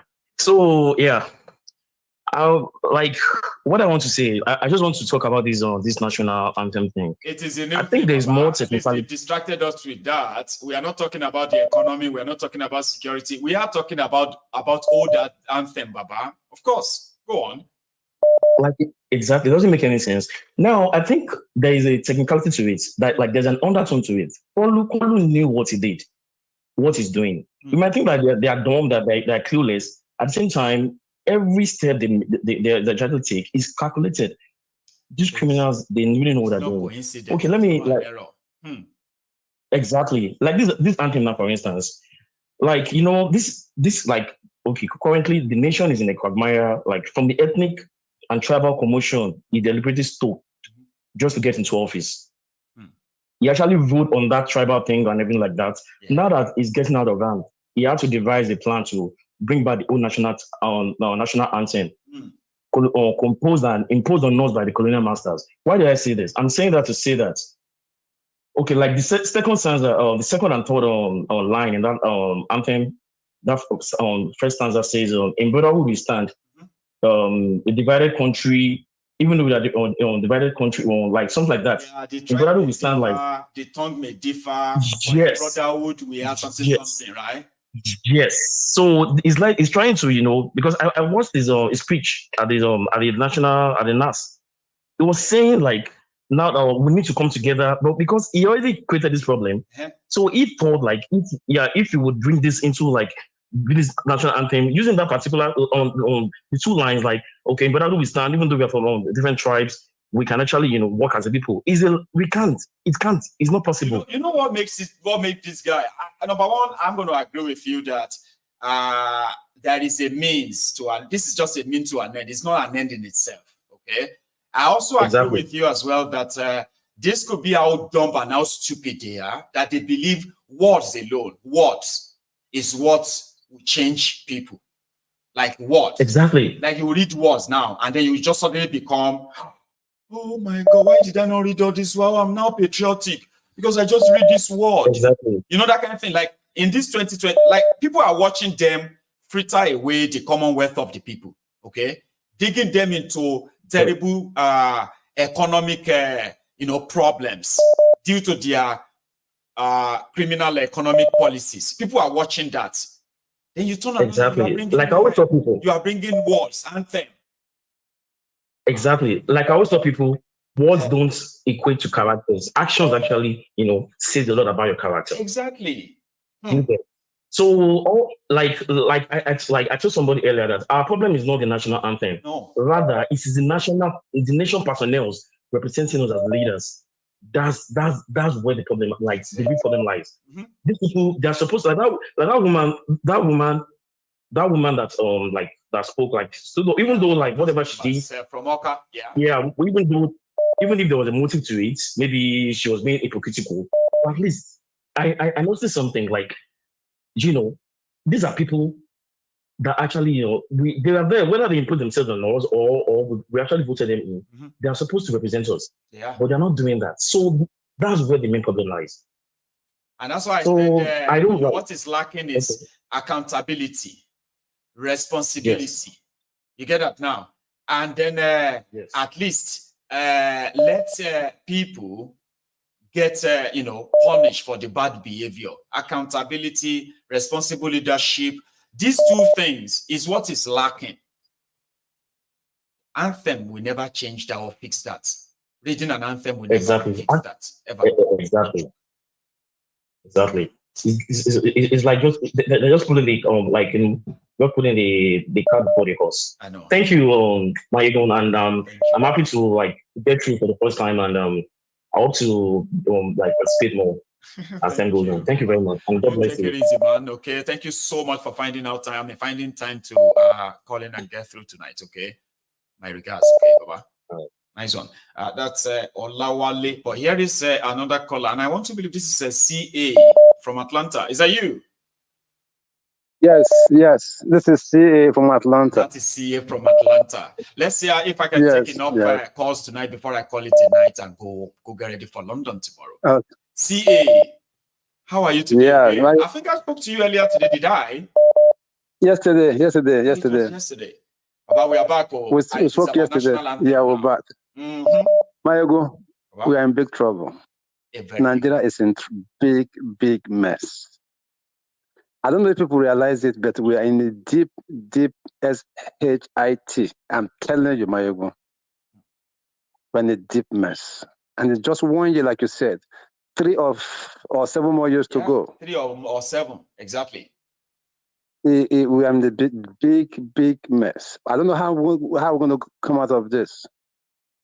I don't know how we're going to come out of this. We're in a deep shit, Mayogo. This Yarobi guy, man, I think that his first 4 or 5 minutes, you should be playing that tape every day. That was a brilliant summation from, yes, it's a brilliant summation from that Yarobi. Brilliant. See, they say facts. It's brilliant. Facts are stubborn. Even if you don't, they don't lie. You can't. Numbers don't lie. Numbers don't lie, Mayogo. They don't lie. Look at the figures he gives, the percentages of price of fuel hike, percentage of electricity hike, percentage of people that perfect. These are the kind of leaders, vibrant, young leaders we need in Nigeria, for God's sake. Young. And this, I don't know where you get this, yes, he's a small boy. What does he know? He's too small. Drug dealers, users, abusers. They are the ones who are qualified to lead them now. You know, my problem with Nigeria, they will tell you he has no experience. Which experience? The experience of Goodluck Jonathan, the experience of Buhari, the experience of Thiefnubu. Is that the experience we're talking about? That's the kind of experience they want. I guess so angry when people talk about these things. They'll tell you, oh, he's too young, he doesn't have experience. Which experience are you talking about? Experience in killing or stealing or pushing drugs or forging certificates? Is that the experience we want? I think sometimes we bring this upon ourselves. Nigerians are just, I just don't know how to describe Nigerians. It's unbelievable. It's unbelievable. These are people that should lead this country. In fact, I will even suggest this guy go for presidency. I'm serious. If Nigeria is still going to be one. All over the world now. They are running for president. Yeah. They are ruling their countries all over the world. 42, 43, 38. I am telling you, if Nigeria is still going to be Nigeria, which I don't want. Of course, we know the end game. We want that construction. We want it broken up. Yes, we want it broken up.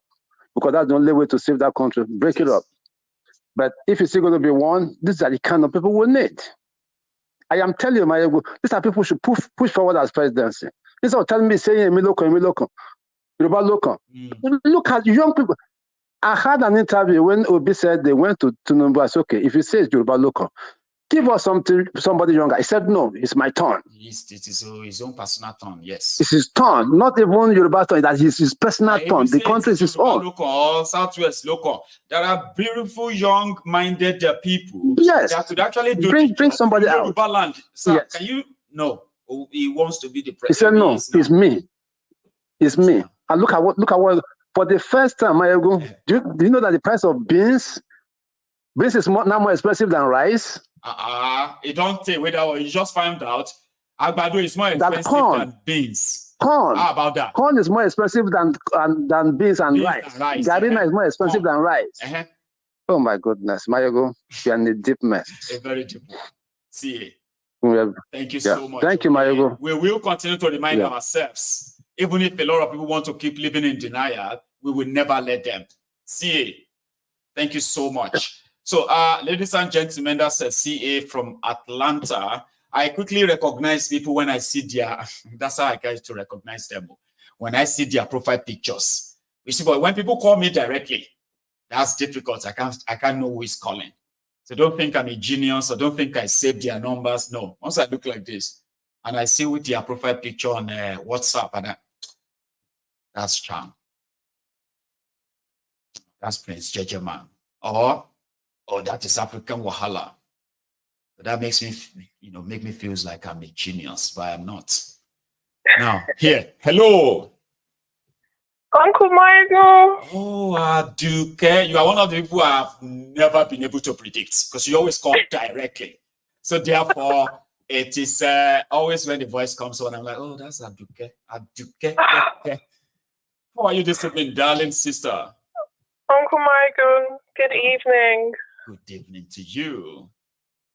This is too much. You think so? And my body physically feels sick. Okay, here we are. After watching the guy talk about his reasons for changing the national anthem, people are dying. Mm-hmm. And I think it goes back to what I keep on saying. The education of our country has been in shatters for at least 50 years now. So what we're experiencing is the results of past presidents. Because like what happened with the Iranian president who died on the helicopter. Racy. Yes. If I said to myself today, I said, what if the universe blessed me and burnt down the aeroplane with Tinubu and his whole children? Would that be enough? That wouldn't be enough. It won't. Because it will be a temporary sort of, you know. It won't change the bottom line. The bottom line is our nation is in an epidemic of mental illness. Right. Because how can you be in the parliament and you're trying to project that it is a national anthem we need when people cannot buy food? So that shows you clearly there's an intentionality in escaping reality. This is propaganda at its best. Honestly speaking, I have never seen anything like this before in my life, Aduke. It's a great strategy. Distract the nation with music. I mean, it's genius. Oh. So what is the end goal? What is in it for the people? They don't care about this because of them. There should be something in it for them beyond just singing national anthem. These people don't care. This is the reality. The politicians do not care. They don't even see the people. They don't even mix with the people. No. So if you don't mix with the people, how will you see the people? How are you going to get to know them? Or how are you going to serve them? They don't want to serve them. So the real issue now is that the way Nigerians have been educated, they're not educated to do. They're educated to observe. Just observe. So we're observers, we're not doers. So what they'll do is people will be talking about the problems, but nobody wants to do. Nobody even knows. Yeah, we are mostly reactionaries, too. Yes. We are not doers. We're not just like reactors. And like reactions, when you are in a lab and you're putting some chemical solutions together, they react, some of them react like, and that's it. Right? This is it. So not all of them they have continue, I kind of see it that way that we are not doers. We're not. Why? Is it because lack of adequate information? Lack of access to proper education? Yes, Uncle Michael. If you're not trained to be a critical thinker, like there's a video you played last week where the girl was crying that she when she left university, she started her own business, and she was crying that Tinubu should leave her alone. Mm-hmm. But why are you crying? Why are you not doing? Wow. So there's a distort in education. And that's why until it's the poor people that are going to make a change. Because until the poor people start killing the rich people, that is when they'll wake up. Like for real. It's only through fire that there will be a change. This is too much. Like you said from the beginning, this is too much. It's like so hopeless, right? That even if you are trying to give them a benefit of the doubt, every day they continue to remind you, stop trying. We know what we are doing. We will never do the right thing. That's what it seems. Okay? Like all of us are reacting to everything, right? And sometimes some people feel like we are too harsh. That maybe we should give them a benefit of the doubt once in a while. But every day, every now and then, they continue to remind us that don't try it because we know what we are doing. It's a problem, and it's going to get worse. It's going to get worse. I bet you the next month there'll be a celebrity. They'll be using celebrities. Do you know that some states in Nigeria, we are all talking about Tinubu now, right? Do you know that some states in Nigeria today, they spent hundreds of millions of naira celebrating 1 year in office? That they even have some artists, right, billed and paid to perform to different audiences in different states in Nigeria as we speak. To celebrate 1 year of some of these guys. No joke. In the Delta states, Sherif, their governor in Delta, brought in some selection of artists, including gospel artists, right? To come and perform for the people of Delta states 1 year in office of their governor. And millions of money was paid. So just so people should know that whatever we are all talking about Tinubu now, if you pay attention to what is happening across Nigeria, see, I have this one too, right? In Zamfara. You know, the story about Zamfara all the time is about insecurity, kidnapping, killings, and all this stuff, right? Yeah.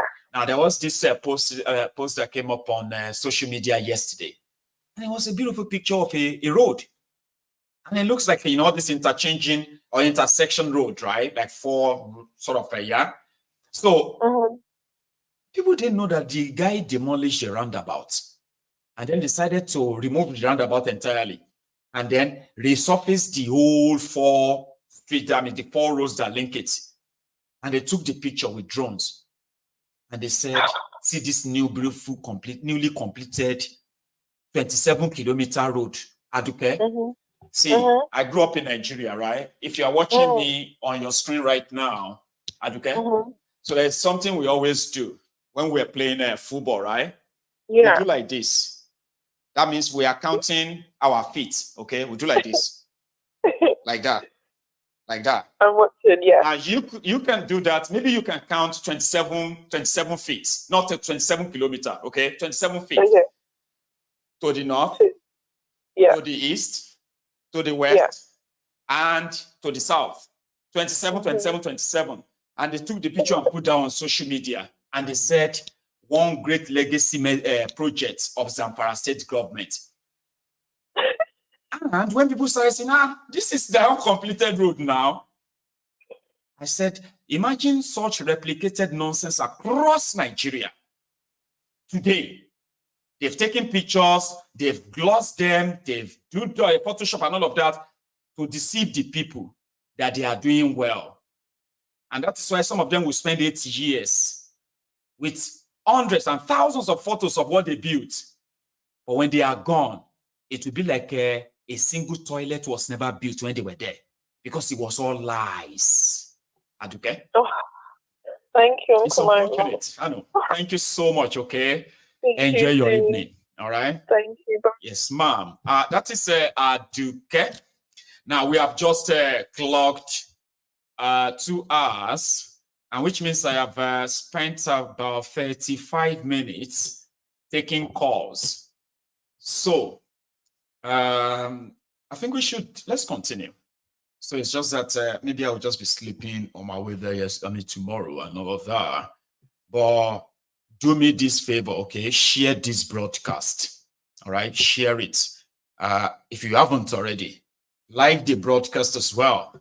That's if you haven't. If you've already done all that, don't do it again. Continue your chat in the comments as everybody is engaging with one another, okay? So, a second. Oshoni, Ajeni, Elebologuni, Amanishenini, Afaimanishenini, Wafiinsile. Oshoni, Ajeni, Elebologuni, Amanishenini, Afaimanishenini, Wafiinsile. Amen. Hello there. Hello, my brother. Yes. I'm calling from Canada. Okay. I've been watching you for the past 5 years. Thank you so much. I have never called. I'm calling for the first time. Mayego, we don't seem to get what is going on about the national anthem. If you remember, if you can think back, Obasanjo was the one that changed the national anthem. Now, what's the name of your president? Thiefnubu, our own call you, or you can just call it. He's giving it back to Obasanjo now. Because there is do you have? I mean, I've been hearing this theory, right? And I'm also beginning to sort of believe it, like every other theory I could put together. Do you really believe that, even if it's not the main reason, do you really believe that could be one of the reasons why he's doing all of this? Just to spite at Obasanjo and, as much as time will permit, get rid of everything that has his name. That's exactly what's going on in my mind. Because you know what, Ma? You know why this theory is making sense now? In case some people who are thinking, no, it's not that and all that, is that it is only the Tinubu and his people, right, Ma? Yeah. If I'm wrong, correct me. It's only Tinubu and his people that are so insistent and always adamant, calling Obasanjo that Obasanjo is not Yoruba. That is why whenever they are counting the former president of Nigeria, they don't count Obasanjo as a Yoruba president. Tinubu and his gang, deliberately. Yeah. So that theory of them coming after him could really mean something. I want to hear more, man. Please. Listen, what has this got to do with what is going on in Nigeria? Tell me. I know. What? Nothing. It's not going to affect anything. Who cares about the national anthem? No. About it. He's just trying to make sure if we have other things that Obasanjo has done while he was there, let's wait and see. Make sure that he gets rid of them. This guy, I don't know. They were calling what's his name? Our president, the Maradona. They were calling him Maradona. Yes, they were calling Babangida Maradona. This one is worse than Babangida, and he will just be quiet about it. Now, look at how they're killing people all over the place. Nobody is saying anything about it. That one has become normal, ma. It has become normal now. If you complain about it, they will think you are the one who has problem. Why are you? Because is it the first? Is it new? Are they just killing people today? What is your problem, Gonself? Why do you always like problem? You are the one who is talking about these killings. You are now the problem. Ignoring the killings is now the normal thing, man. And I don't know why our people are so quiet. They don't even say anything. And unfortunately, maybe I should not say that, because unfortunately, they don't even have the means of hearing what we are hearing. Well, so when you tell when you tell them certain things, it's like, is that right? Is that what happened? Because there is no light for them. They don't have the Wi-Fi to listen to anything. In most cases, they don't care much about wasting their money on that. They care more about what they are going to eat next. That's why they be telling you, I can't waste my data. The video is too long. I cannot waste my data. It's all about food now. Whereas wasting data to listen to something that makes sense is better than you buying food. It is then that you will know where you are going, whether you are going forward or you are moving backward. But they don't know nothing. I can tell you the percentage of people who know what is going on in Nigeria is not up to 10%. And that's why they don't even know what's going on in Abuja. They don't know what the government is doing. Some don't know what is going on in Benin. They don't know more than Lagos. Some don't even know what is going on in Yoruba land, and they are living in Lagos. Many people, their Nigeria starts and end in Lagos. Yeah, all what we are hearing, all what we hear here, I mean, in the diaspora, they don't hear nothing, unfortunately. I don't know where we're going, and we will keep on calling God. I don't know. God has nothing to do with this. I know. It is that we have to do something. We have to do something. Thank you so much, Ma. You didn't give me your name. Even though I'll probably just keep it at a lady, but I wouldn't mind. Is that all right? Yemi. Great, ma. So our Lady Yemi from Canada, ma. Thank you so much. I hope I'm lucky next time too.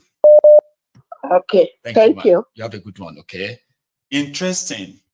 That argument, some people sort of dispute it. Let me be honest with you. We have people who believe that Nigerians know what they are doing. The majority of them who support these oppressors, they know all this news. They are doing all this because somehow they believe they could benefit. That if they are oppressors, if they support their oppressors, and it could smile, or grace could smile on them, right? And that is why some of them are subconsciously supporting those whose agenda is to kill them or destroy them. Because to them, maybe if I'm supporting them, they won't destroy me. And if they are kind of giving reward to those who help or support them, maybe they will remember me. And that's why we have to continue to remind everybody here that those who are stealing from you, robbing you, they do not love you. If you are waiting for your turn to get your own crumb from them, you may never get it. Millions of people who indirectly or indirectly defending these guys, millions of them never even taste, they never even smell the smell of the crumb, talk less of tasting it before they buy. So that you have 1, 2, or 3 or 3 to show up and say, look at this one, he's been loyal, it's now this, look at that one, is loyal. Before you see those ones, more, times 10 of them, and their lives have been destroyed. So you can't support your oppressors and think you are doing yourself anything good. No. So that's why people say that they do know what they are doing.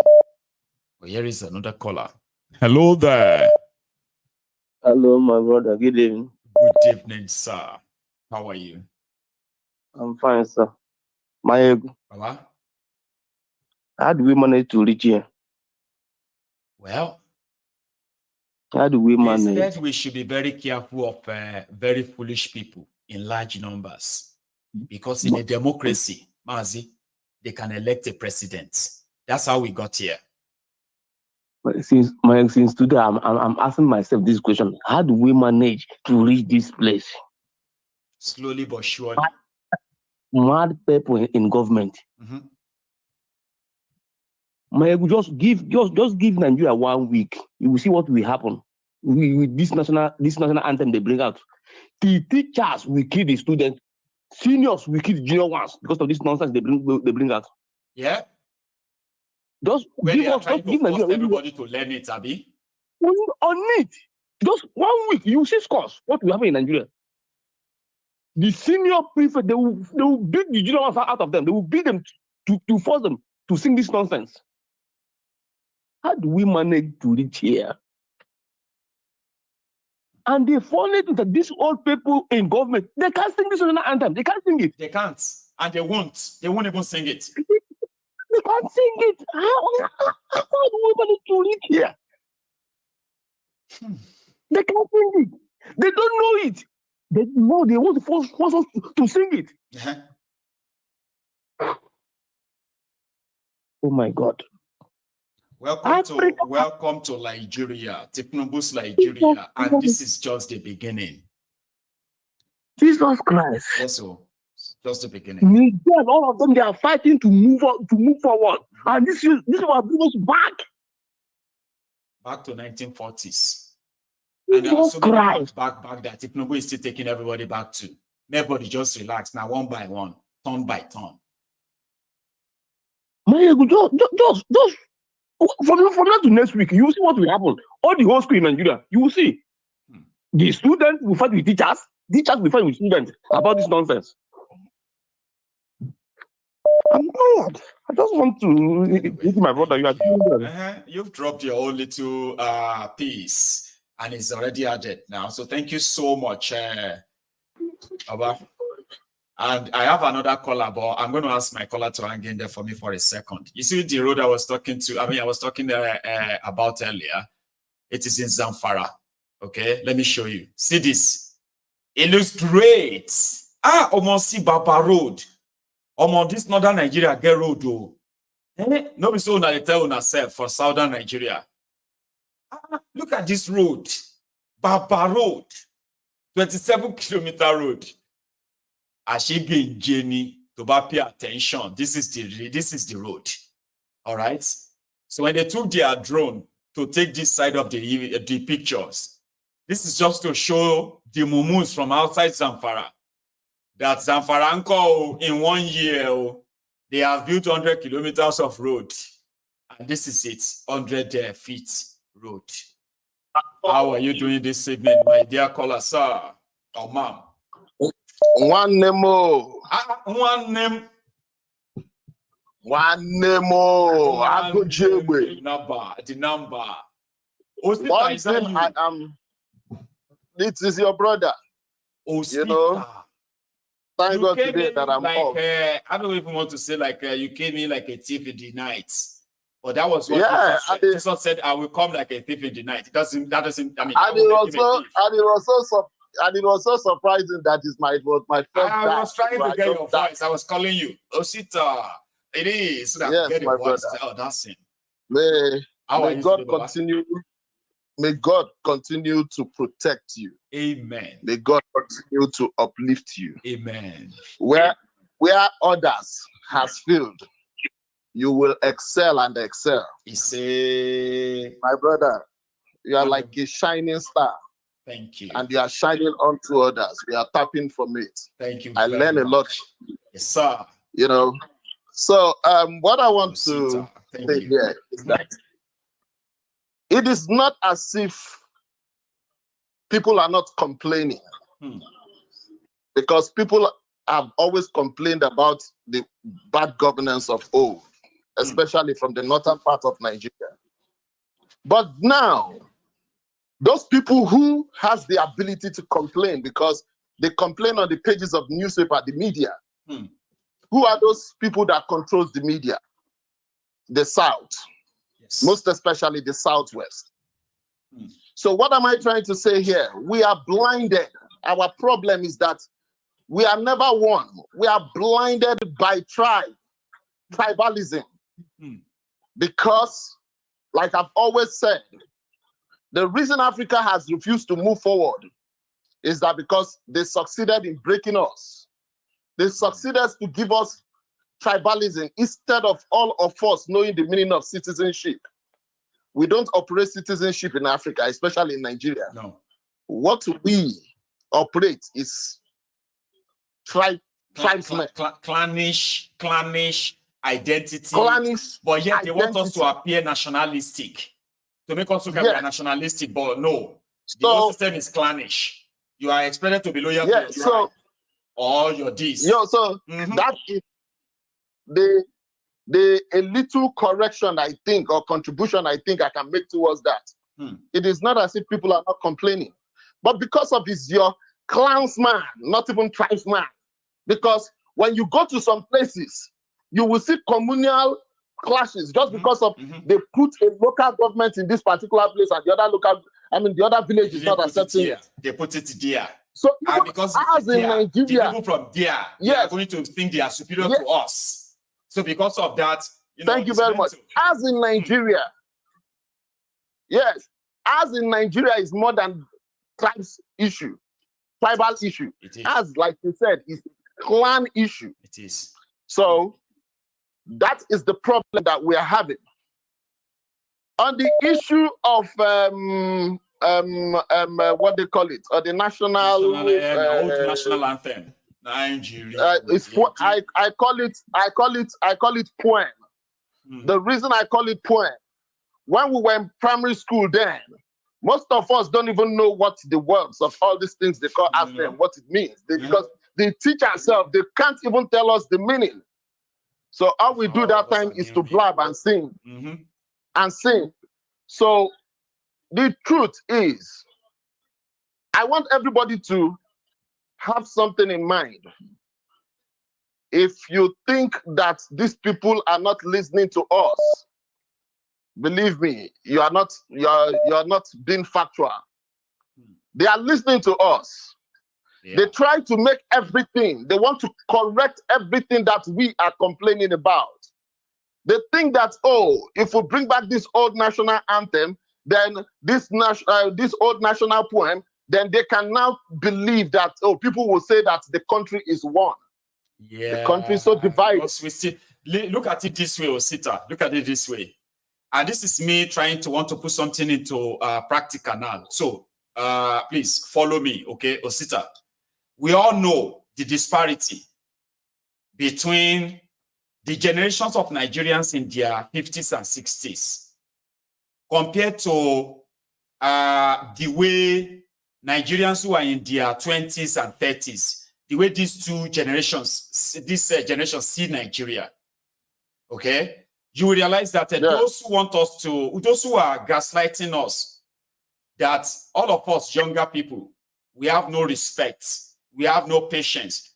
They are mostly people in their 50s, 60s, okay? So, and these are people who always believe that all of us younger people to this day, we did not want to suffer for anything. We just wanted to have everything. Meanwhile, the generation that had everything, education, scholarship, this, that, employment, right? That generation has denied my generation that. But my generation is being blamed today. So Thiefnubu and his gang belong to that generation of those who had it all, but denied us everything today. So I'm thinking this old anthem sort of resonates with these older generations, Osita. And somehow, this could be a means of Thiefnubu trying to further win them over so that they can continue to tell me, they can continue to tell my own generation that it is because we don't understand the wordings of a poem or of an anthem. That is why we don't love Nigeria. Not because these people have failed us, denied us education, denied us healthcare, denied us a country, denied us a citizenship, denied us infrastructure, no security, and no right at all. And all of this, they don't want, they were surprised that we are angry, that we were born into a country that they didn't plan anything for us, Osita. So you see the older generation that are telling us that we are impatient. I think Thiefnubu is making this anthem for them so that they can continue to remind me that my generation had no respect. That's my own theory on that part. What do you think? Yes, because if you still look at it, it is still division amongst the people.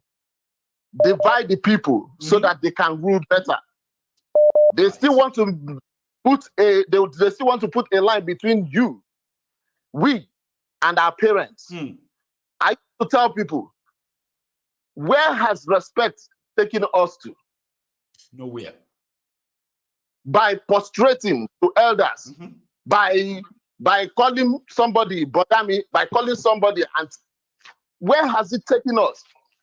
If those things has not taken us anywhere, and yet the people, we come to this country. I live in Atlanta. I come to this country and to America, and sometimes even my mom, when she came, she said, "Oh, that your children, they don't have respect."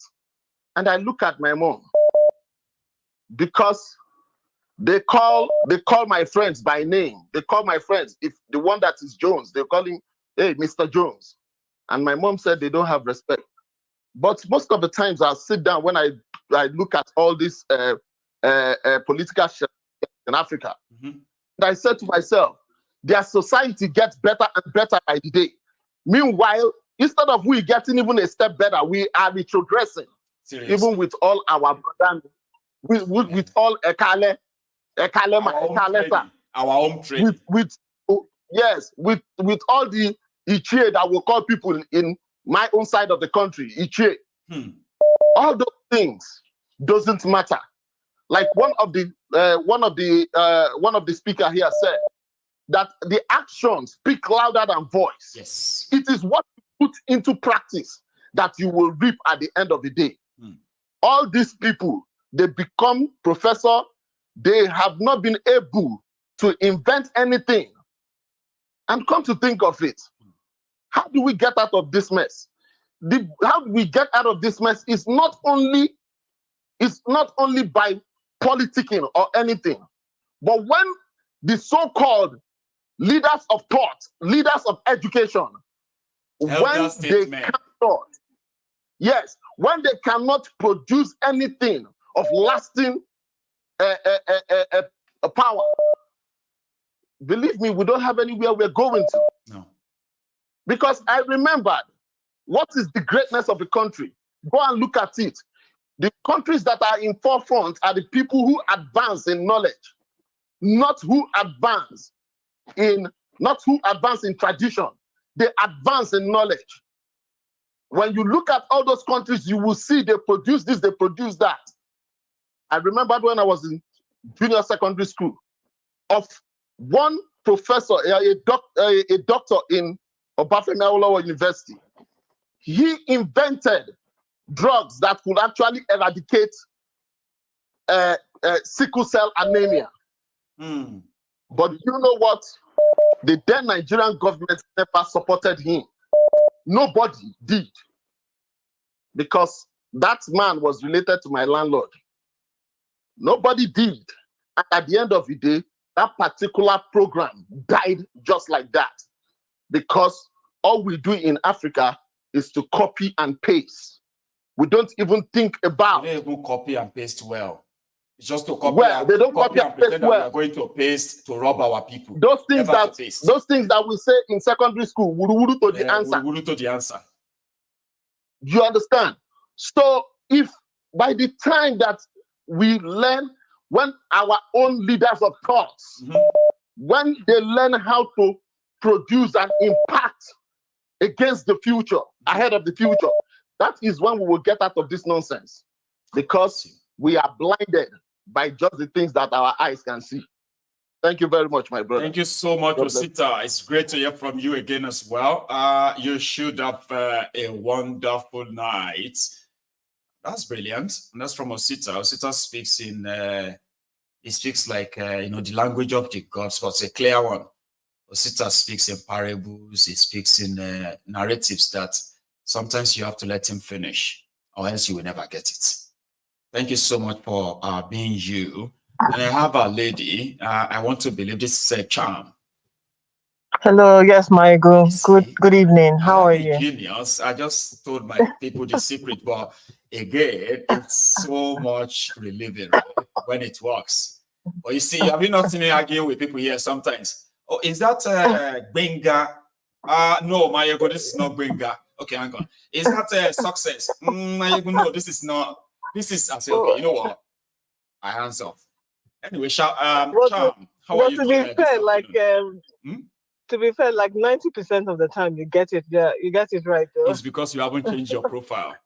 The day you change that was going to be a problem. Okay. That would be the day. So that would be the day you will call in, right?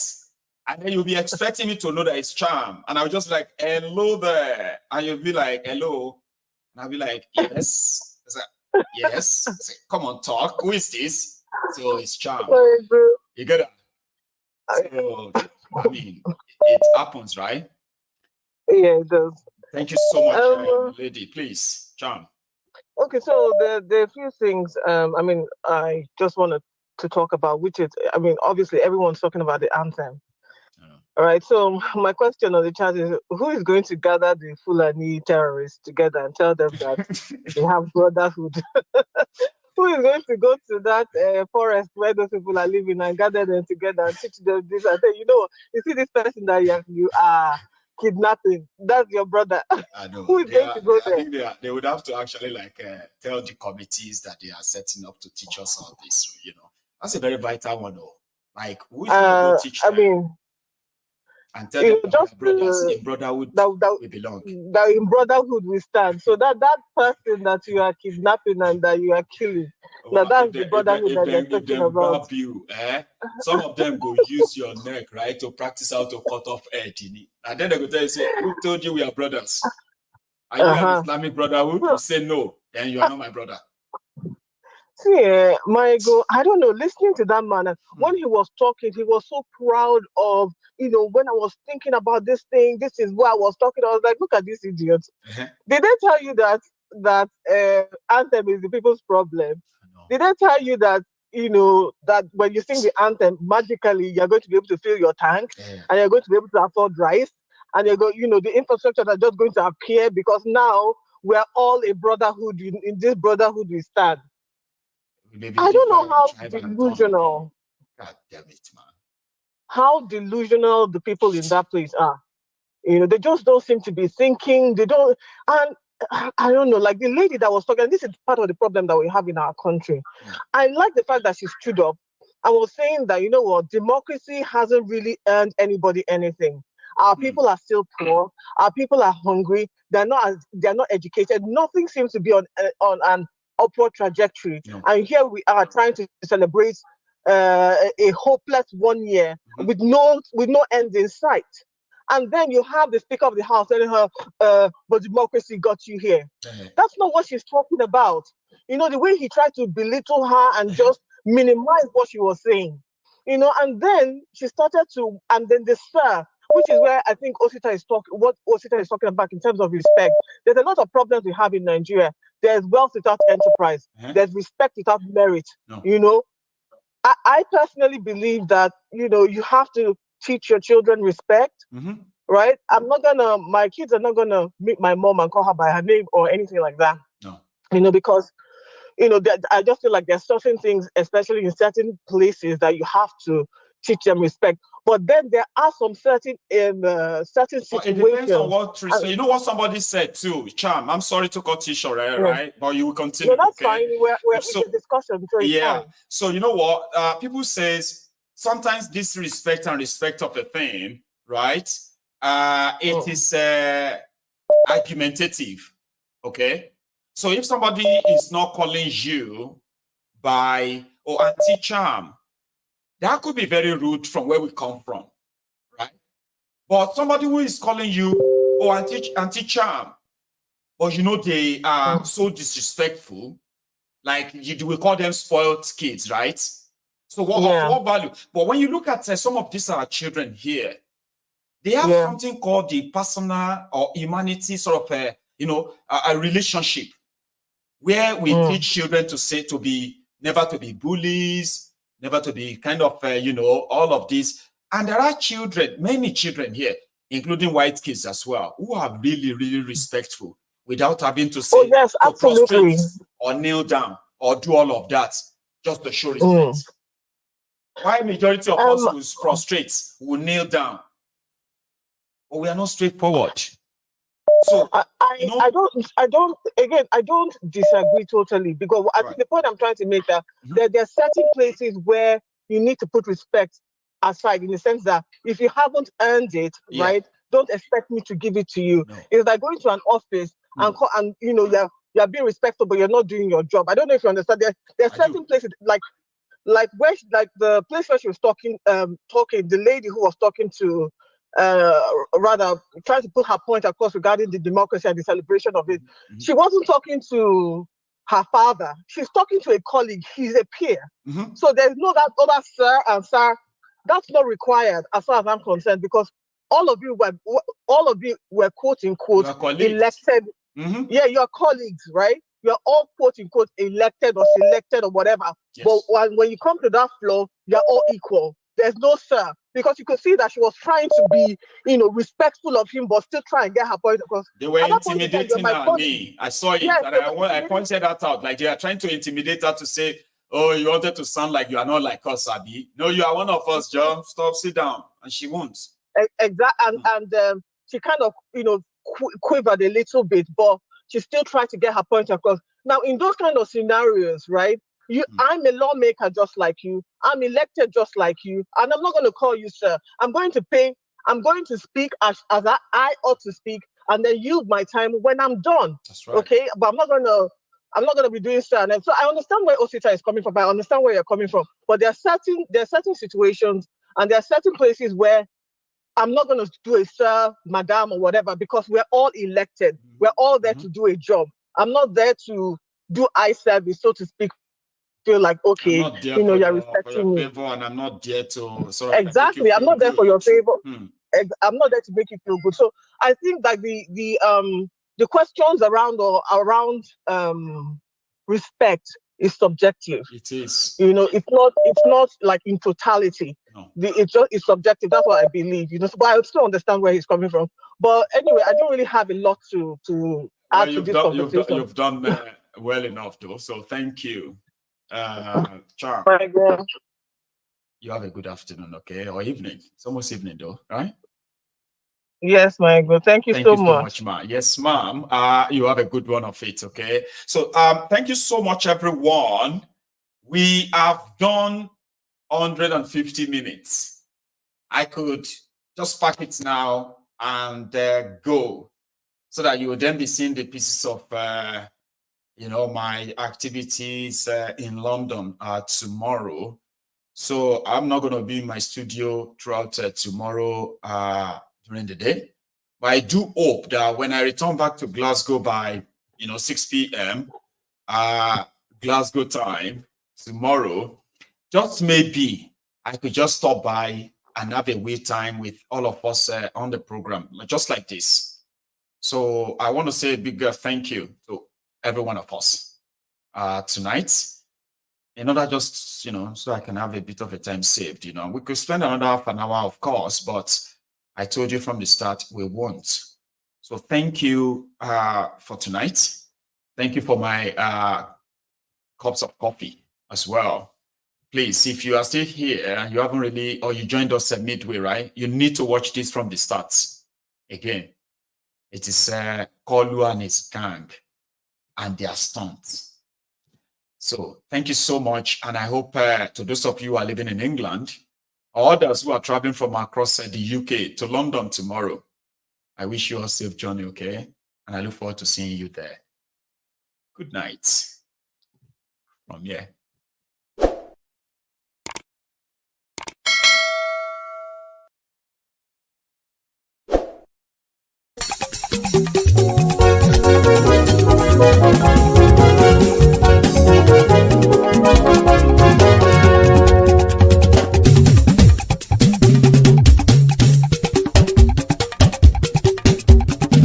Mayegun làwa mọ̀ làmọ̀ tó dòdòdò.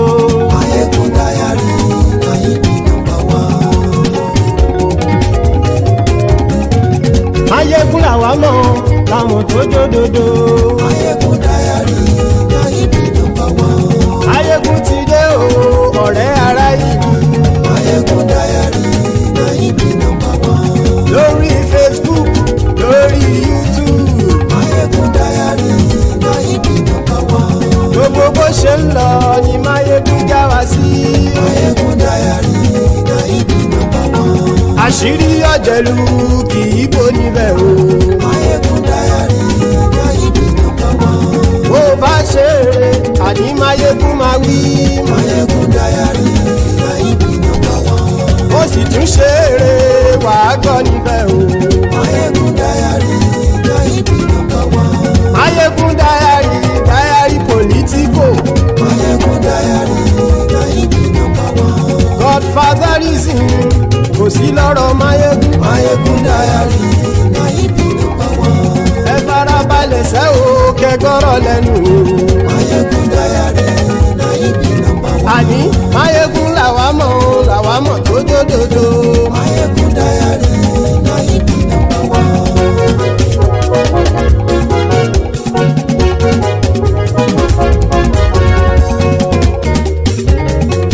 Àní ẹ̀sùn rákì. Mayegun ti dé. Mayegun ti dé. Ọ̀jẹ̀lú ẹ̀sùn rákì. Mayegun ti dé. Àní ẹ̀sùn rákì. Mayegun ti dé. Lórí Facebook. Mayegun ti dé. Àní ẹ̀sùn rákì. Mayegun ti dé. Lórí YouTube. Mayegun ti dé. Àní ẹ̀sùn rákì. Mayegun ti dé. Bọ́ bàbá gbé wúrẹ́. Mayegun máa wí. Àní ẹ̀sùn rákì. Mayegun ti dé. Ijó ìgbádìyẹ. Mayegun máa wí. Àní ẹ̀sùn rákì. Mayegun ti dé. Pẹ̀sìdó bá rúfin o. Mayegun máa wí. Àní ẹ̀sùn rákì.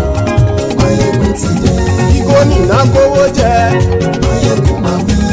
Àní èso ayé. Ọlọ́pàá tí ń darí bá. Àní èso ayé. Aṣòfin tí ń rúfin òwò. Àní èso ayé. Òpùrọ́ olóṣèlú. Àní èso ayé. Ọ̀jẹ̀lú ẹ̀sùn ràkì. Àní ẹ̀sùn ràkì.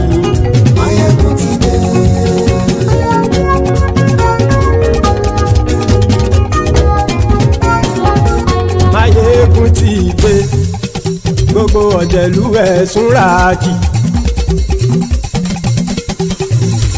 Máyégún ti dé. Gbogbo ọ̀jẹ̀lú ẹ̀sùn ràkì. Ṣùgbọ́n ní bá ti ṣe èyí tó yẹ kí wọ́n ṣe, ọmọ bá dèrò ní fi wọ́n níran òun. Máyégún ti dé. Gbogbo ọ̀jẹ̀lú ẹ̀sùn ràkì. Máyégún ti dé. Gbogbo ọ̀jẹ̀lú ẹ̀sùn ràkì. Ṣùgbọ́n ní bá ti ṣe èyí tó yẹ kí wọ́n ṣe, ọmọ bá dèrò ní fi wọ́n níran. Wọ́n fowó bẹ́ẹ̀ o, Máyégún ó sọ pé wọ́n ò bẹ́ẹ̀.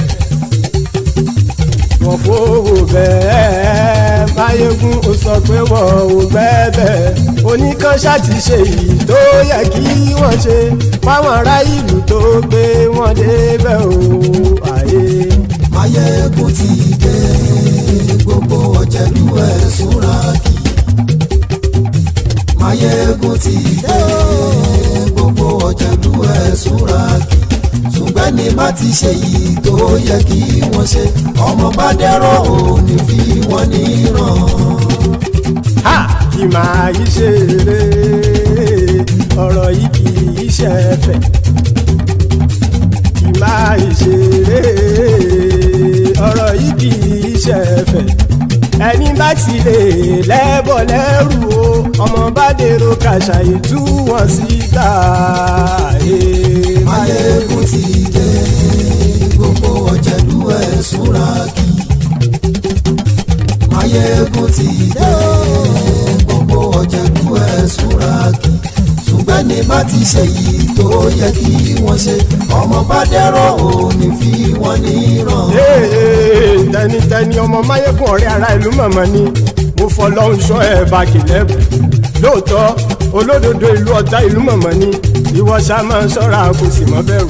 Bọ́tà ń lè rí bóníṣègùn lé káwọn mọ̀mọ́ fi ṣera wọn ni ó ti dẹrùn tí wọn ò gbọ́dọ̀ sì mọ́ bẹ̀.